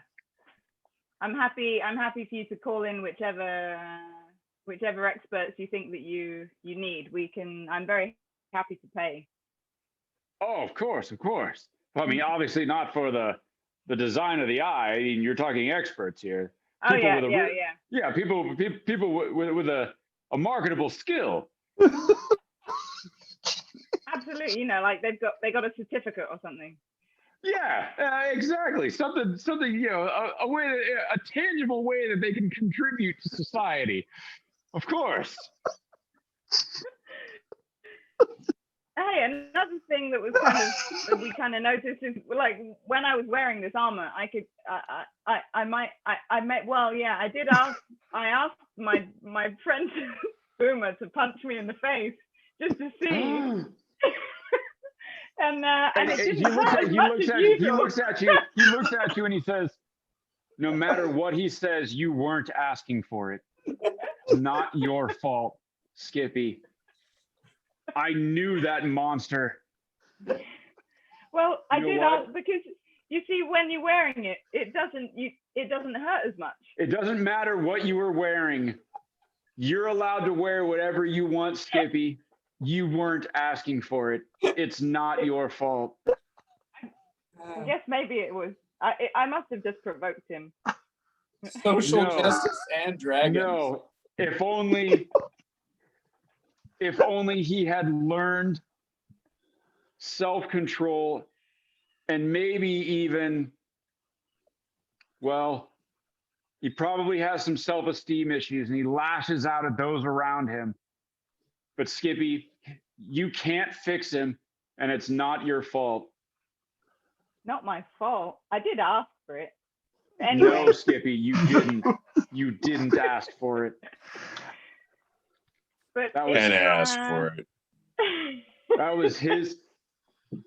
Those are his issues, not yours. You worry about Skippy. You're doing great. Thanks. I'm feeling pretty good. But yeah, if I leave this armor with you, do you think you have any like, I would like to know more about why I didn't feel like so much pain when I was wearing it. Is there any, like, do you know anyone that might know something about it? You said it had some runes of power. Could that be like linked with? Yes, we could yes, I do have an artificer friend who may be able to help us. That would He be is cool. skilled in such combinations of the arcane with mundane armor. Yes, I will call in him to assist. Awesome. Yet another friend with a trade skill valuable to society,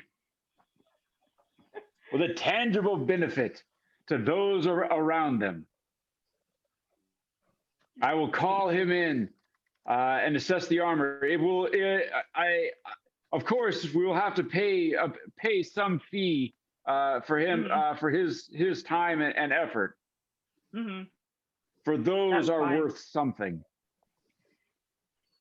If you just keep a track of everything that I owe you, and then I can pay you maybe. How long do you think it will take for the for this? Oh, armor? I say probably when you come back to pick up the repaired armor, everything should be ready. Okay, great. Is it okay then if I just pay you when I come to pick up that? I'll just pay you the Skippy, whole of thing? course. Here, take your old breastplate with you. Nice. Oh, it still fits great. Yeah, it's ready to go. Of course, it will protect you as it ever did. Well, it can protect you out on the outside, Skippy, but you'll have to guard on the inside against those who would try to hurt you. I think you know who I'm talking about. I'll think about it. Boomer. Thanks. I'm talking about your friend. Oh, no. Boomer. No. But Yeah, you're right. He's not a friend, Skippy. All right. I'll get to work, Skippy. Come back in a few days. I'll see you. Take care of yourself and avoid, well, trouble. I'll do my best. You take care too. Thank you. All right, Skippy. All right, so Skippy leaves wearing her old breastplate, leaving the two behind to be inspected by the craftsman.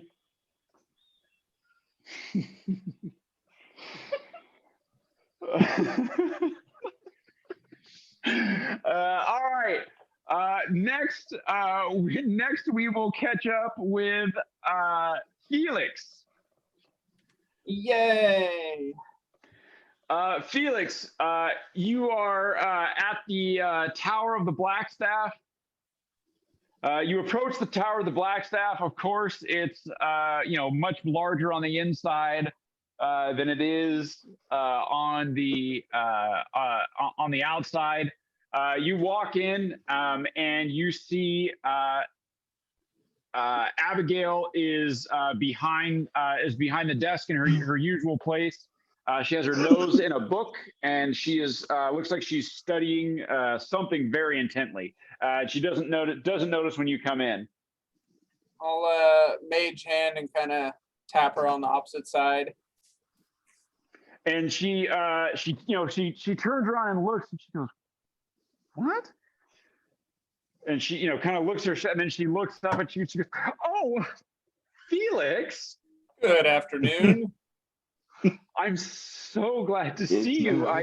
I'm such a mess. I'm sorry."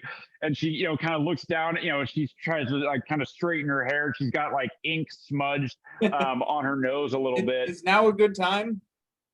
Of course it is, Felix. Any time is a good time when you're here. I mean, not that you're a. Oh gosh. What can I do for you? Wanted to see how the book was coming along, and then see if maybe you wanted to trade notes to make it easier to communicate with each other. Oh, so if I show you mine, you'll show me yours? I suppose you could open it up and take a look. And she, there's a sort of a light blush sort of creeps over her face. And I'm like tapping my spell book as I'm doing this, like indicating that's what I'm. Oh yeah. And she goes, "Oh, of course. Yes. Let's take a look. Take a look here." Is there somewhere where we might not be disturbed? Oh. Of course. Yes. Well, there's some rooms here in the tower, though. Soft on the door. Yeah, of course. Follow me, please. Follow me, Felix. Yeah, And I feel something of our last conversation. We may want to have a private word without our intentions known. Of course, Felix, of course. And she reaches down and takes your hand. And leads you into the large circle on the floor. And she says, "All right." She says, "Okay. Let's see. I'm a little flustered. Little flustered." She quickly lets go of your hand, and she reaches down to the floor. And she touches 4 of the runes in order. There's a flash of light, and you are transported into what looks like a forest. Looks quiet here. Yes, this is. Well, I don't mean to brag, but this is a level of my own creation. Well done. It looks amazing. Oh, do you really think so? Yes. Oh, thank you. I worked really hard on it. I'm glad you like it. Here, let me show you something. Look, come here. And she takes her hand again, and she leads you over to this little creek that runs through the forest. And she goes, wait, hold your hand out above the water. And as you hold your hand out above the water, this small like geyser of water comes up and touches your hand, and you can see inside of it there's fish that are swimming up, and as they get to the top, they leap out a bunch of them start coming out so that they're leaping out and they're forming a shape. As you're holding your hand over the water. Is there a non-heart word to describe that shape? I don't know of one. Like a very, oh, that's a so-and-so polygon or whatever. Let's even see. though it has Hold on, let me percent. see.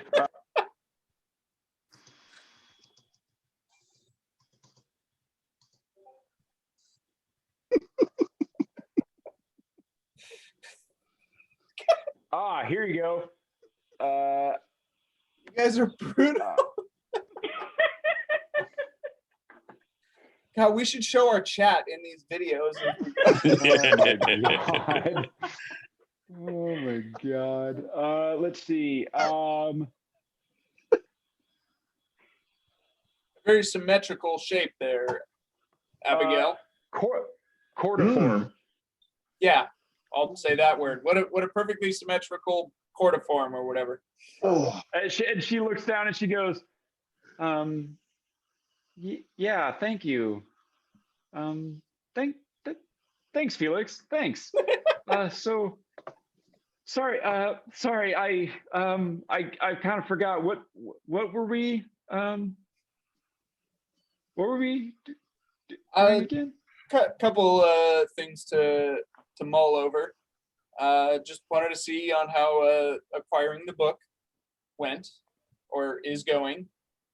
If you needed Wait, out of game, assistance. which book? The elemental binding. Oh yeah. Yeah. So she goes. She says, yes. I was allowed to look at. I was allowed to look at it and copy down and copy down the relevant sections. I had and copy down the relevant section. Jesus. And copy down the relevant section. She says, I also, I've learned from some of the cartographers, there's an island just west of the, a little south and west of here, that there is rumored to be a conjoining of the elemental plane of air and the material plane, where we might be able to fully summon and bind a greater air elemental. I'll ask. Well, how are your legs? Your sea legs? Like, would you be able to come with us? And she says, with you? I mean, yeah, I'll be on the boat, and you'll be on the boat, so we'll be there together. Oh, and she blushes a little bit. It's like a little bit of a blush creeps up. She goes, yeah. I'll be. That would be that would be great for the magic for Tanith, of course. It would be magical. Yeah. Yes, it would. I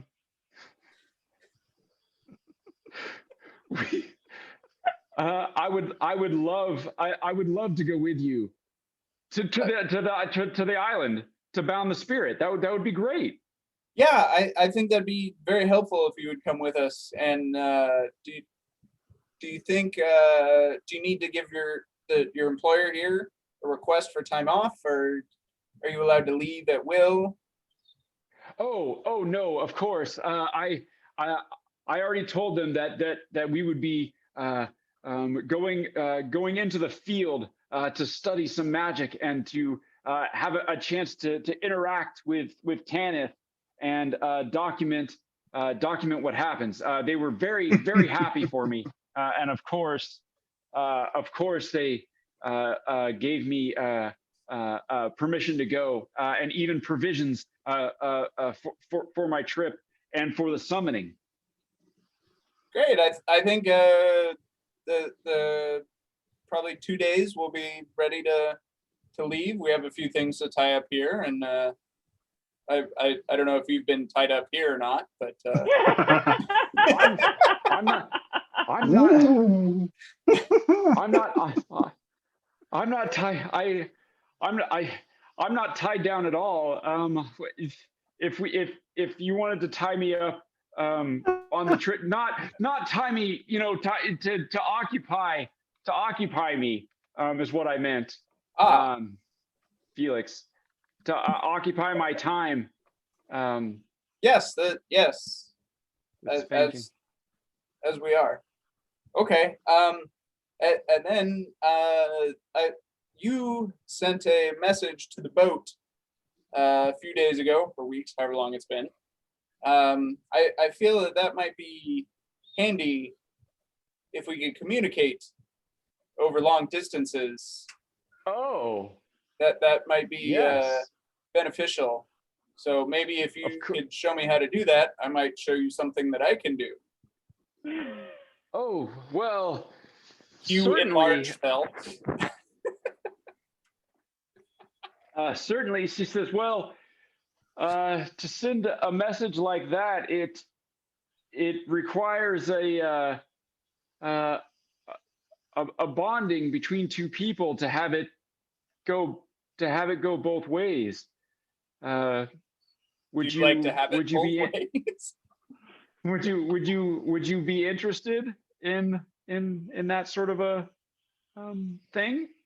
Yeah, especially if we're in an emergency situation, it would be great to have someone as a contact to send the cavalry, so to say, to maybe have an extra person involved.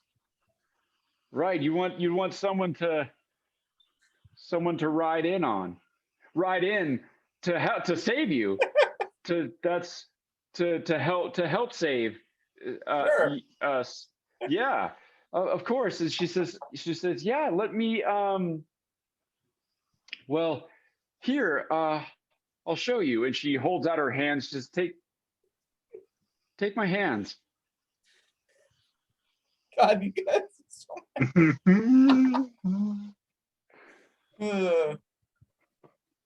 Yeah. Whatever you need, Abigail. Oh. Whatever you. And so she takes your hands and she goes, "Oh, your fur is so soft." Anyway, Isn't it all mangy and like not soft? on the one side it is like it's like she's holding bone basically. Like, Yes, she is. Yes, yeah, she is. Yeah. She's got two Holding hands. bone.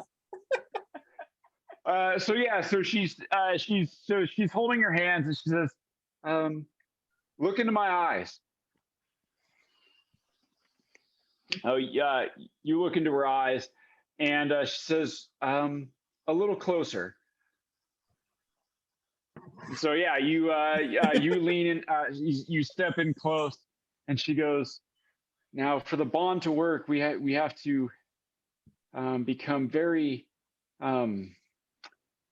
very intimate with each other. We have to exchange. You have to look right into my eyes, Felix. Hold that contact." And you're looking into her eyes, and as you're looking, she's getting like closer and closer to you. She's getting closer and closer to you, to where like you can feel her breath on you, and she can, well, you breathe kind of.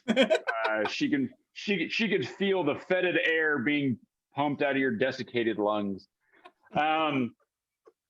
And she's really close to you, and so you guys are kind of sharing breath, and your eyes are locked on each other, and you're holding hands. And she says, "Now you're going to feel me touch your mind, Felix." And then The when funny I thing do, about my mind is I don't know where it is. and so you feel her presence sort of touch your mind. Do you let her?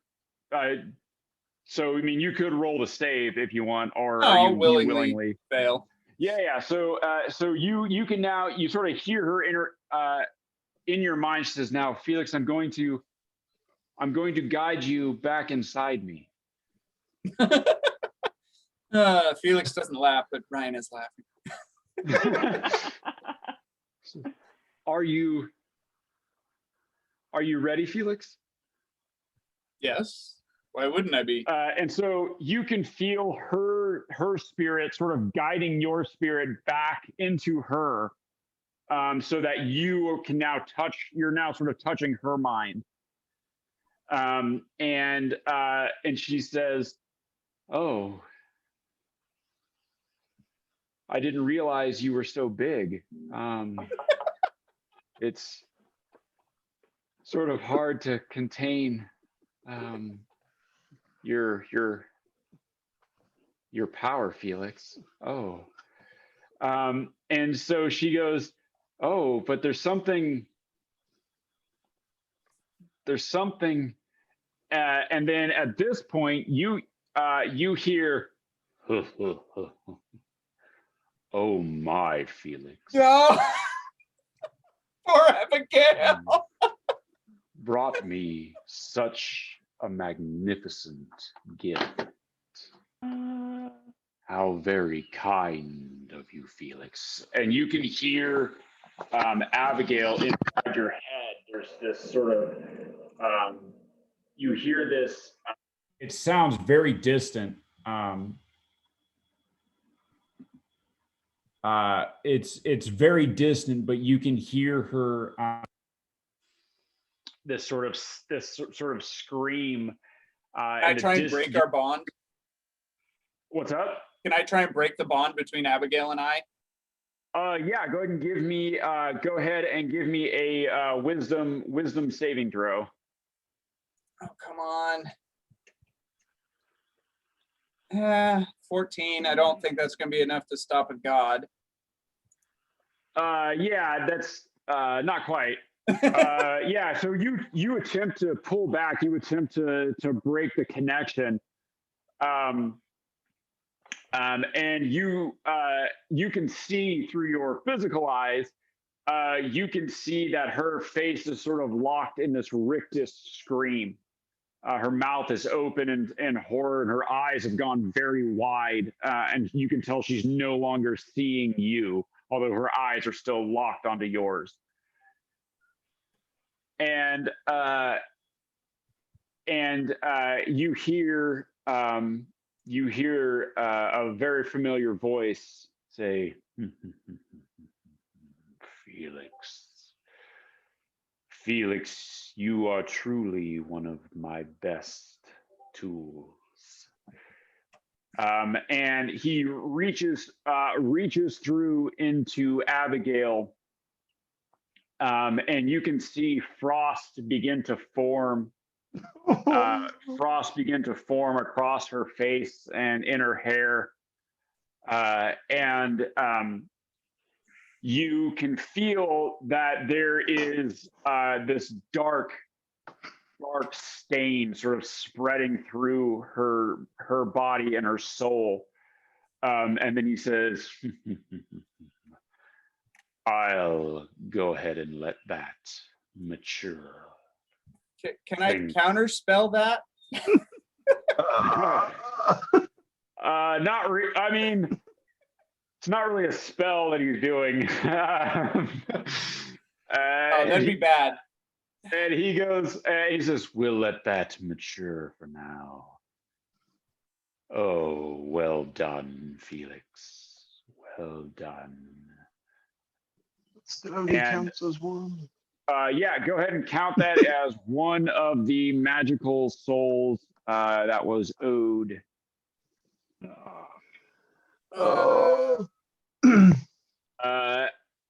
And you feel the dark presence the dark presence moves away, moves out, and Abigail, sort of frost on her hair, suddenly lets out this loud, piercing, horrified scream that you hear not only with your ears but in your head, because you two are sort of bonded now.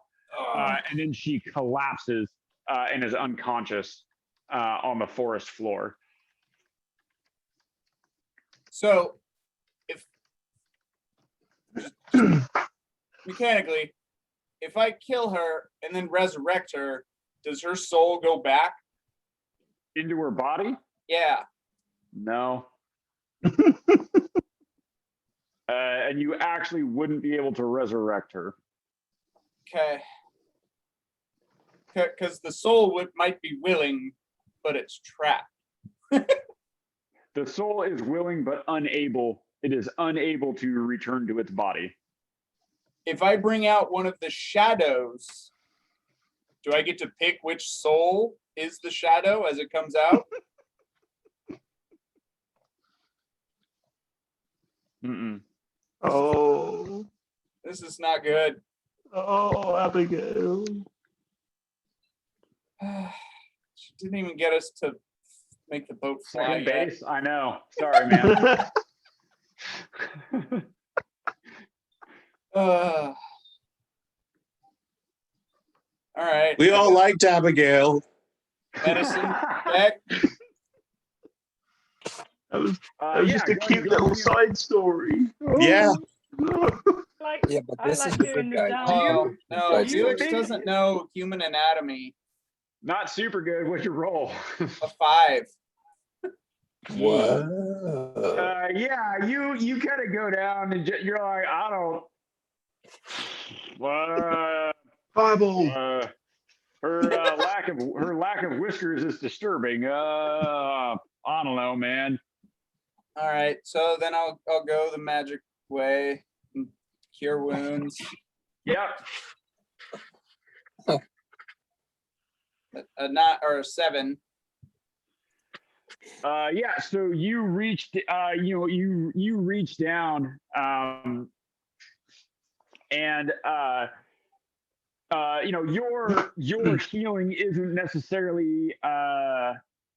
It doesn't come from a divine place the way Gaston does.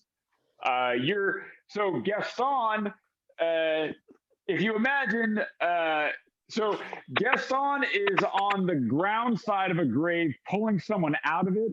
You're in the grave, pushing them out of it. Is sort of how your healing magic works. If you imagine it like that. And so, you sort of managed to heal her up. You see some of the frost burn on her face and ears and on her hands. The red wheals become less inflamed, and you see her breathing stabilize. Her breathing stabilizes, and her eyes sort of flutter open. And she looks up at you and she goes, "Oh, what? Was it good for you? What happened? The last thing I remember, we were bonding so that we could communicate, and then I felt you in me, and it was overwhelming. But There was a second that was in you as well. I have a dark what? passenger. Felix, what? What are you saying? Have a seat. Well, she waves her hand, and you see this looks like a log forms up out of the ground and sort of makes a bench, like a bench seat. And she sits down. She sits down rather heavily onto this. And she goes, "Felix, what are you saying? What do you mean, passenger? So I'll kind of like turn to the side and like almost looking away from her in just Right. like shame.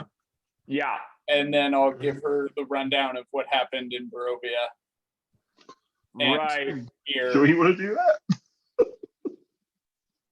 And so yeah, you fill her in sort of. Do you actually tell her about the staff and the deal and the whole bit? Are you going to show them the not Nico so much version the or the true soul version? stealing part, but just that like What do you mean? this guy has. I'll gloss over some of that, like just that I have a contract that I unwillingly signed under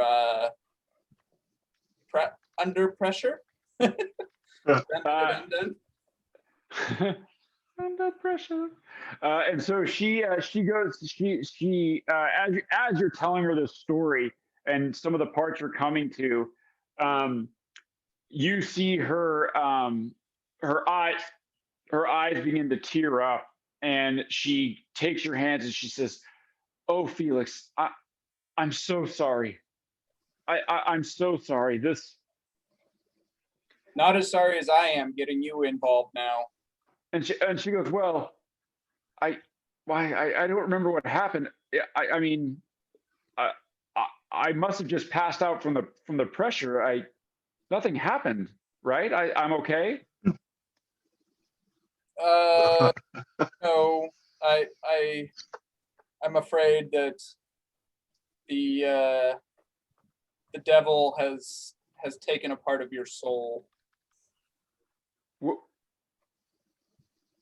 What? So as part of this contract, she lets go of your hands, and you can feel her, even though she doesn't like move away from you, you can feel her physically sort of pull back from you. Yeah. And all of this. You let him do this? I did not choose to. I tried to block him, but he is a devil god. How could you? I can't. Oh. And she stands up and she sort of walks away from you and turns her back, and she's having this thought of, and if this is familiar to anyone, she says, I can't believe you were inside me. Like this, I can't believe that happened. Like that she's just, she's like, sort of just, yeah, and I brought a friend. Right. And you brought a friend, I mean, that's, people, it's just bad manners. And so she turns around and she says, "Felix, I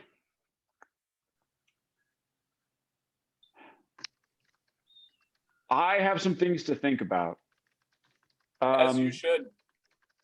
I will still go with you to capture an air elemental because I promised Tanith. And the magical research possibilities there are too great to pass up. But, well, I have some things to think about." Well, I will make a promise to you that I will do everything in my power to find my contract, and I believe that I will be able to free your soul once I've... You believe? Felix, this is... I know it's not your fault, but My soul is also at stake here, And right now, as much as it pains me, we are intertwined beyond our physical not capsules, but our physical being here. We are now entwined in a more higher level. Well, And she kind of mutters this to herself, you know, she's gonna be careful what you wish for. I understand. Look, I need to think about this. I think you should go. Couldn't I have just cut her legs off instead? Like,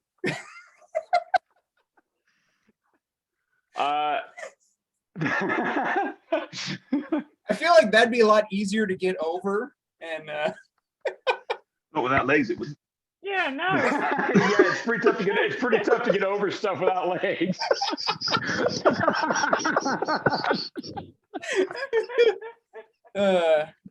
yes, I shall go. And she goes, Felix, and it looks like there's a lot of things she wants to say, but she just looks at you and she just says, we'll be in touch. I'll take one of my blood gems and like try and get her to take it. She looks at it, she goes, I don't want anything from you right Understood. now. I'll contact you. Okay, I'll be at the boat. And she turns away from you as you walk back to the circle in a clearing in the forest. Good. Not good. Wow. All right. They were such a cute little couple. It was a lovely little side story. It's just Yeah. so nice. Yeah. This is. Yeah, Did she? then add shit on that. Yeah. This is why you guys can't have nice things. Yeah. I just wanted her to show me the sending spell. That's all I really wanted. Maybe she's still well. But she told you like where this plane is that we might be able to summon the air elemental. Like, did she tell you enough? Like that we can do No, it we without need this? her. She's Yeah. She didn't tell him how and exactly where. I vote we Ah. bail on this party and I'll create happy backgrounds for the next group. Good guys, but not great. All right, so we now join Nico and Boomer at the art shops. So yeah, you guys walk in. There's this row of streets. So you see it steadily progresses up. Like you see, it starts with like street artists that are out trying to be seen, trying to put their stuff out there, trying to get known. Then So all the way as we go through, all the way through, I'm in my my full sort of Duke Nico persona. So tossing some coins to the to the paupers, and then I'll take in a couple of the artists and kind of I'll buy a couple of pieces from like the street artists to kind of do the man of the people bit. Yeah. So obviously the artists are looking for a patron. Mm-hmm. Right. So like, I mean, as you're walking through and they see that you're interested in art, they're like, oh, well, my lord, let me show you what I have. No, this isn't my finest work. No, of course I could, they're sort of, kind of giving you the spiel. So you go through sort of the street artists that are obviously sort of selling their art.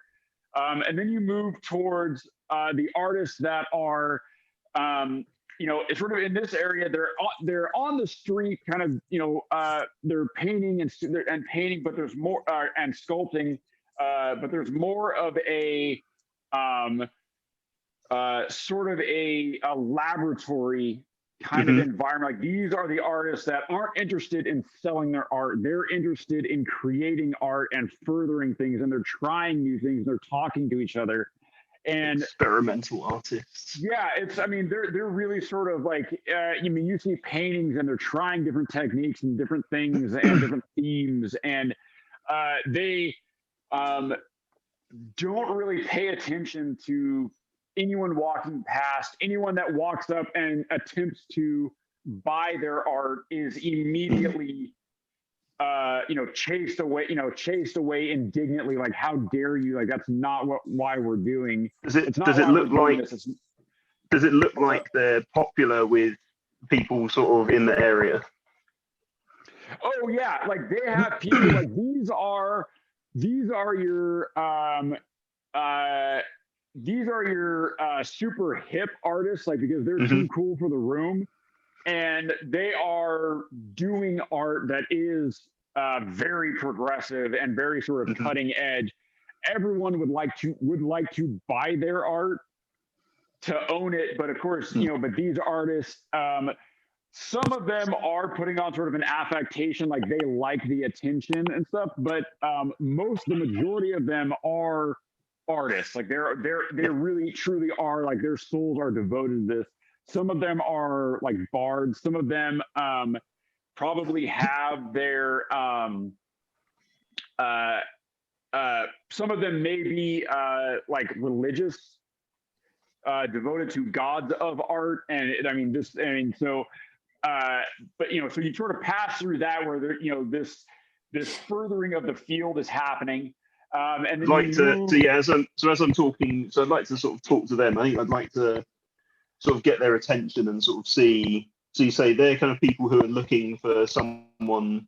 They're looking for a patron, right? These ones aren't.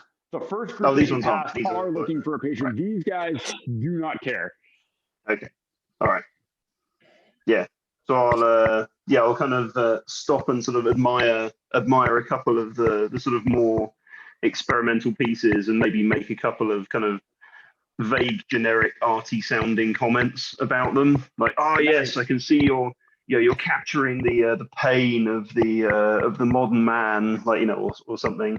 Give me a performance check. Let's see.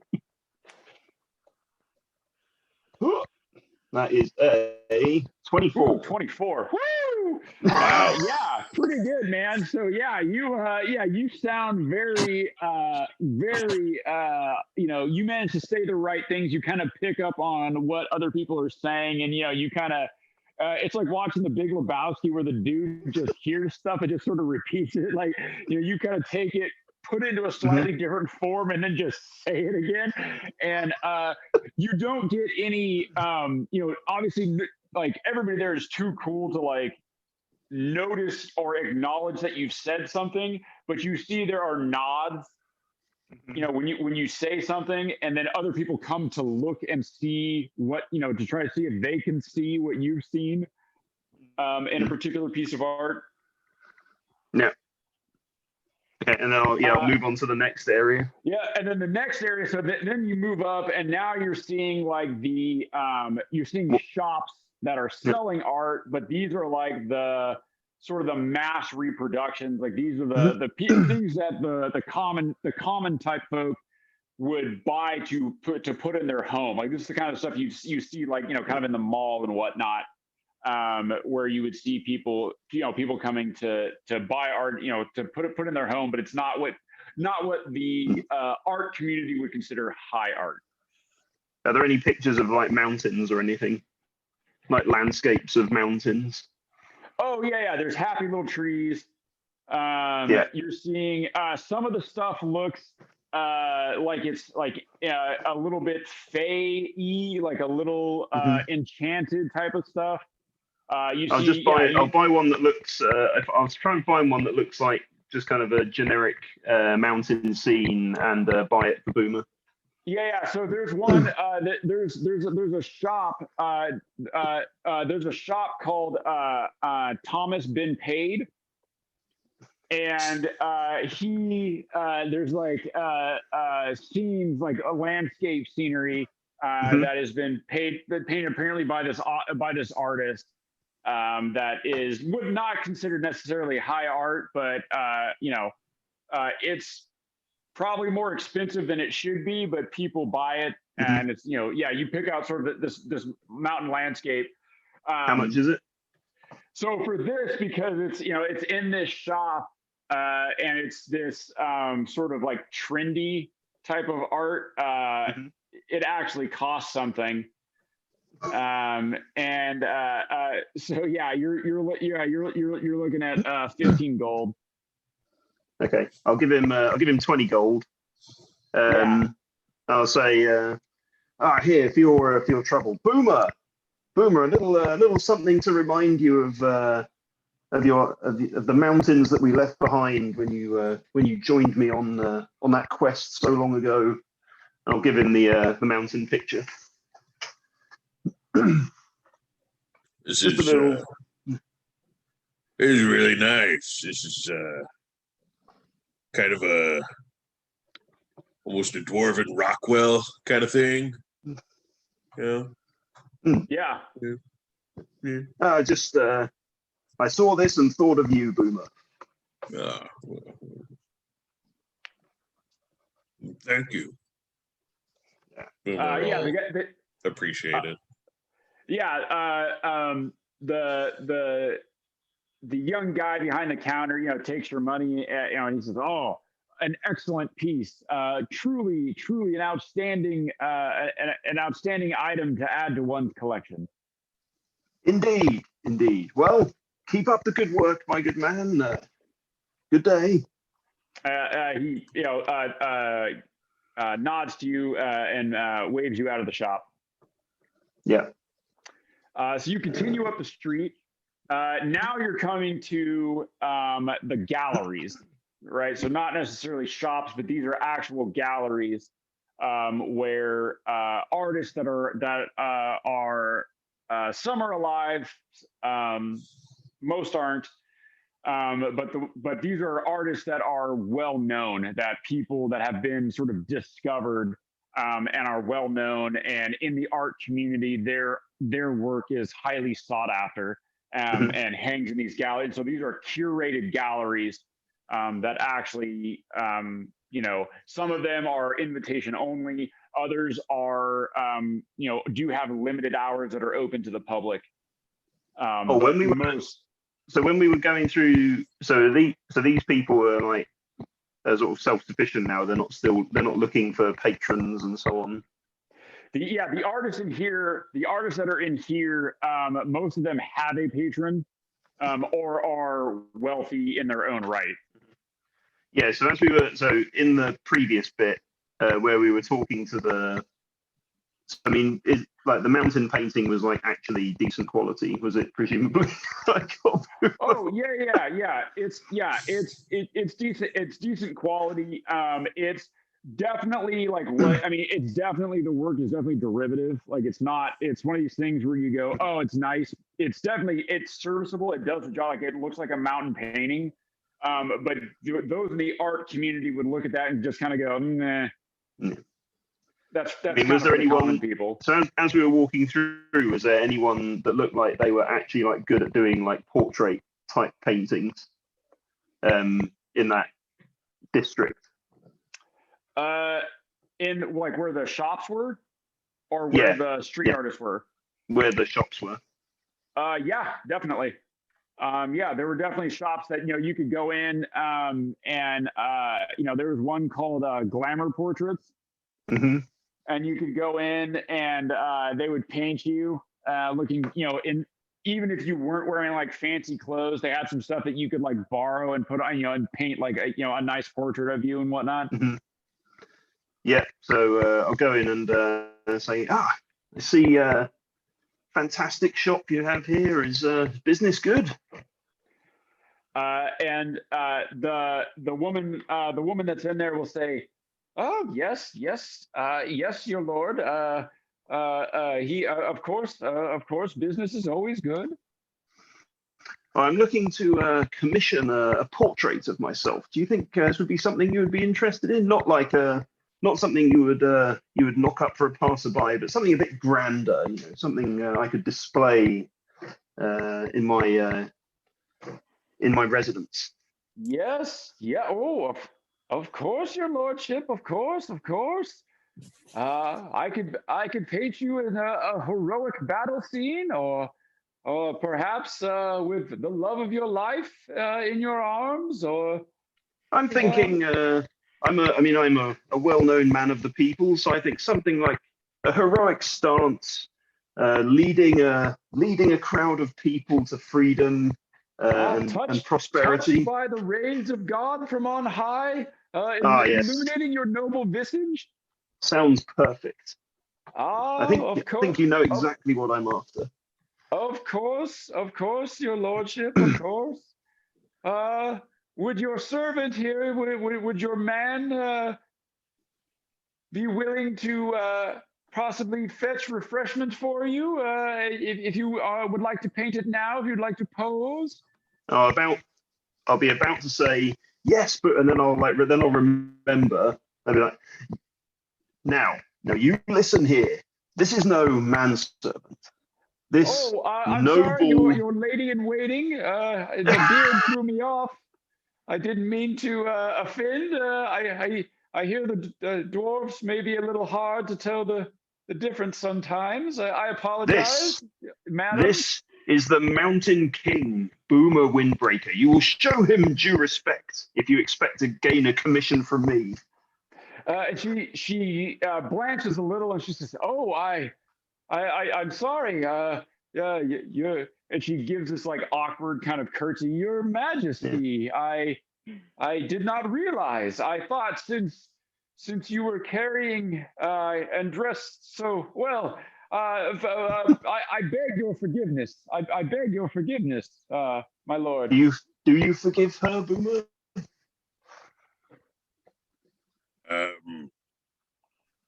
Yeah, sure. Noble and generous. You see, such a noble king. Now, about my commission. Would you like him to be in the painting with you as well? Your lord. Would you like a painting of your own, Boomer?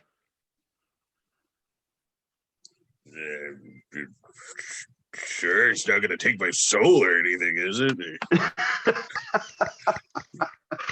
So at this, the woman cackles.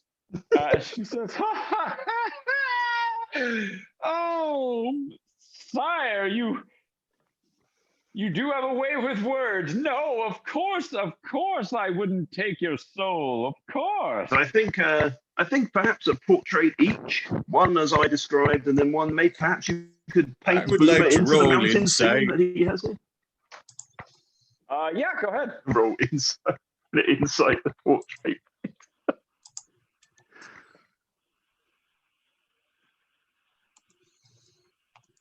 11. Yeah, seems legit. All right.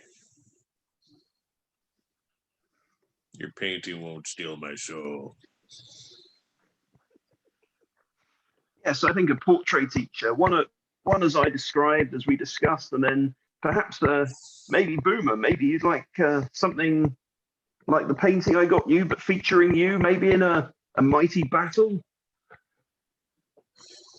Oh yes, your Highness. I could paint you as the fierce and noble warrior you are, with vanquished foes laying about you.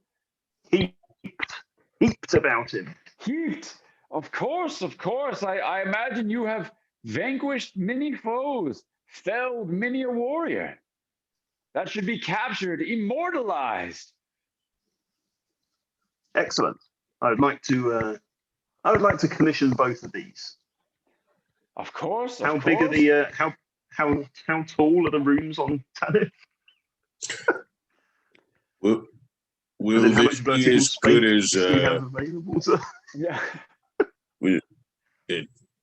Will these be as good as Gaston's drawings? Better, because these will lie.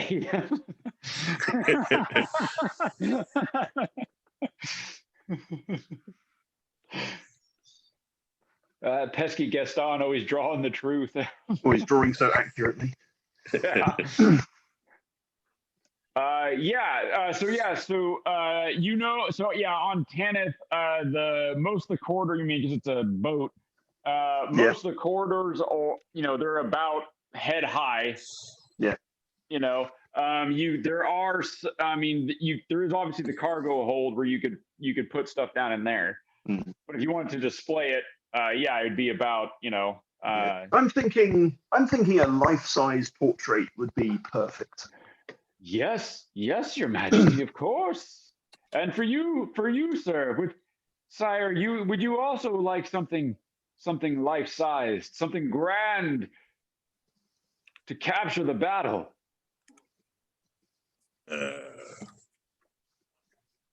Something humble. Humble, my lord. No, no, this is weird. I've never done this. Leave it to me. You know, Leave it to me. yeah. I trust the artist. You know, you do what you feel is best. I know you'll come up with something. I don't want to, mess it up with like me telling you a bunch of stuff that I don't know about. So Who would do that? yeah. Of course. I will absolutely. I shall capture your glory and your noble bearing. Trust me, Now, sire. How much would it cost you to give this your undivided attention until completion? Oh, well, for both. Mm-hmm. Well, approximately, and she looks at you, and she kind of, looking at your clothing and so, she says, Just checking my insurance record.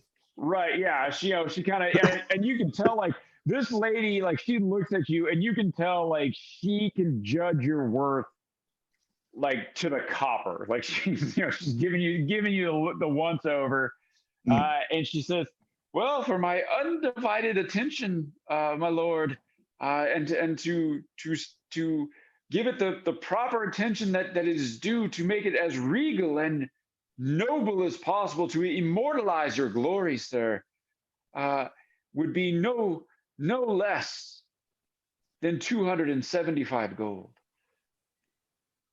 If I made it say 300, would you make some smaller copies to perhaps sell to display in your shop? Oh, well, of course, my lord. Of course, I would be happy to. Excellent. Well, do you accept platinum by any chance? And she, her eyes go a little wide, and she goes, of course. And I'll hand her 30 platinum. She takes the coin sort of with wide eyes, and she says, at once, yeah, my lieges, it shall be done. It shall be done. Excellent. Keep up the good work. And she Duke says, Koska, yes. Duke Koska knows how to treat people who serve him well. Of course.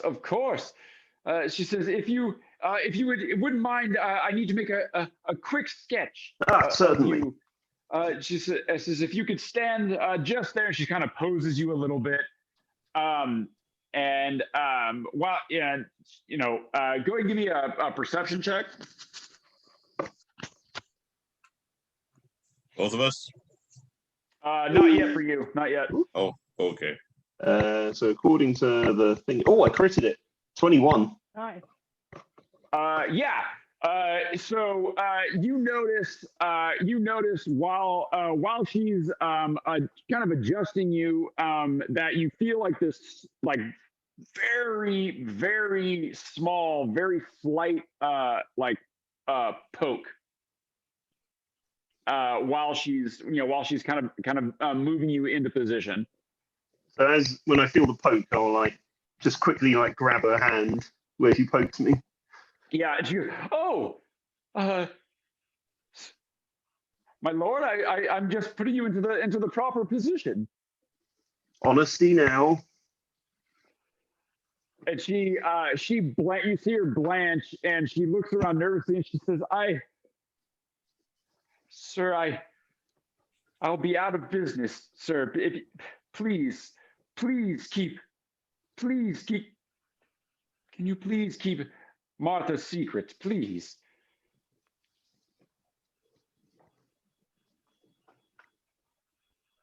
So do I know what she was trying to do? Give me an Arcana check.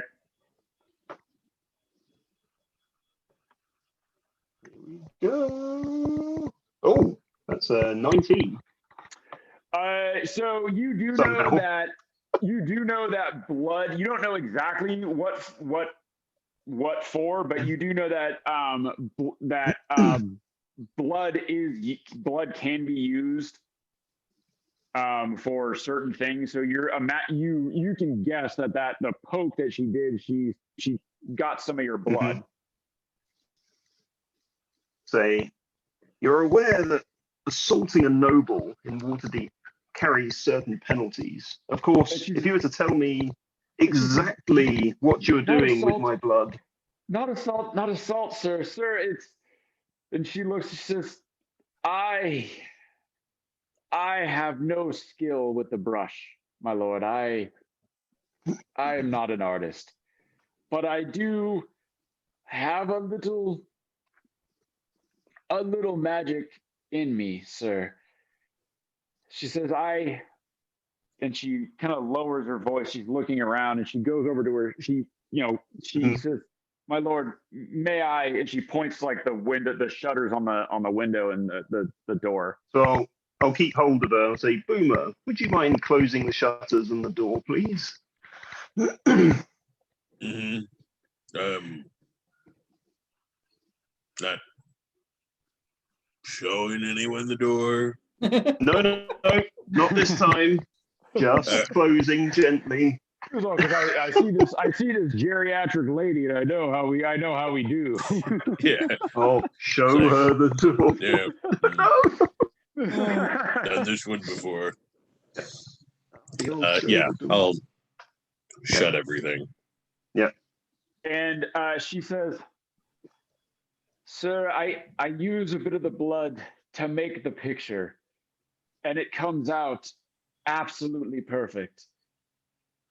I can't paint at all. I have no skill with the brush, but using this small spell and using a bit of your blood, I can take the picture you see of yourself in your mind, that noble bearing, that God-touched rays coming upon you as you lead your people.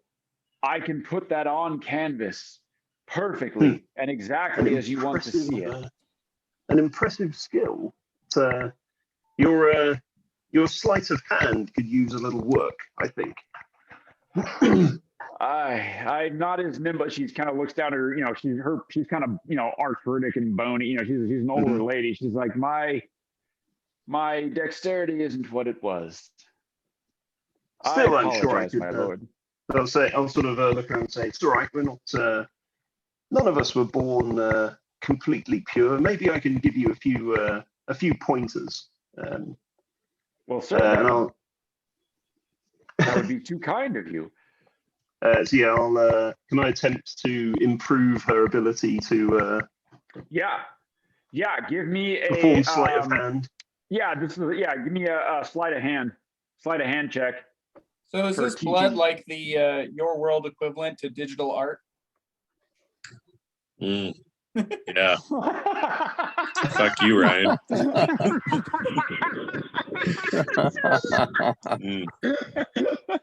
Oh my god!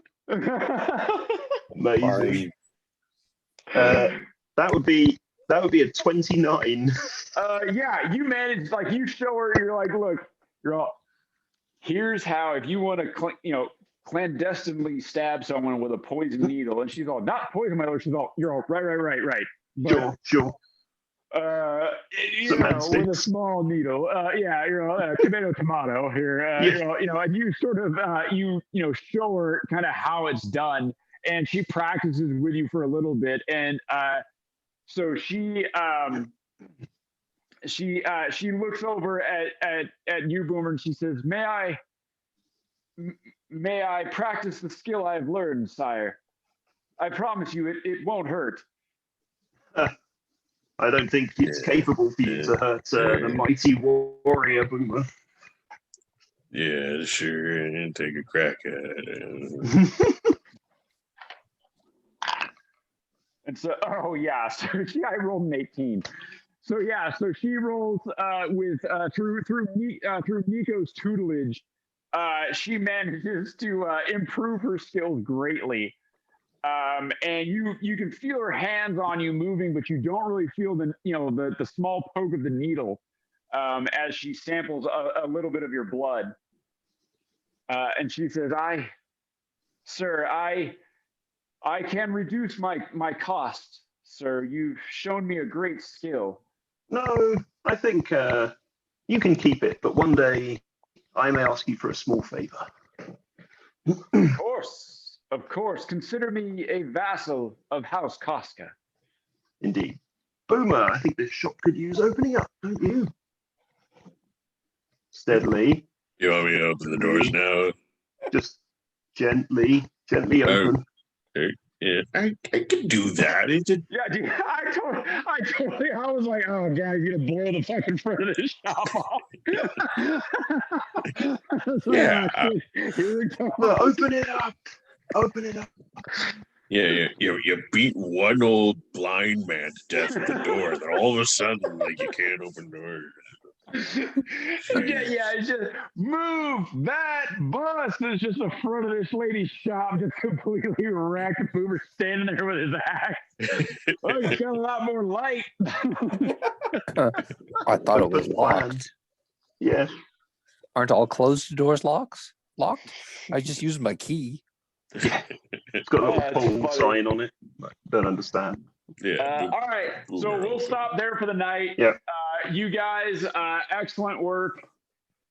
So Oh, we'll pick that it was up next bad. week with you. We'll pick it up next week with you guys. Excellent heading work, into the fancy Felix. shop to actually sell your artwork.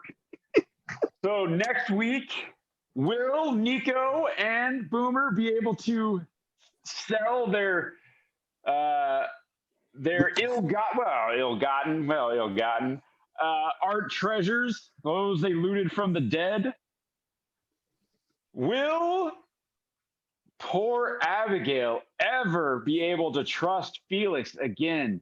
Will her soul ever be clean and wholly unclaimed by the denizens of the nine hells? Oh, Abigail. Will our adventurers set out in search of a dragon to vanquish demons, to confront a masked lord of Waterdeep who overstepped his bounds? Find out next week on Good Guys, but not great.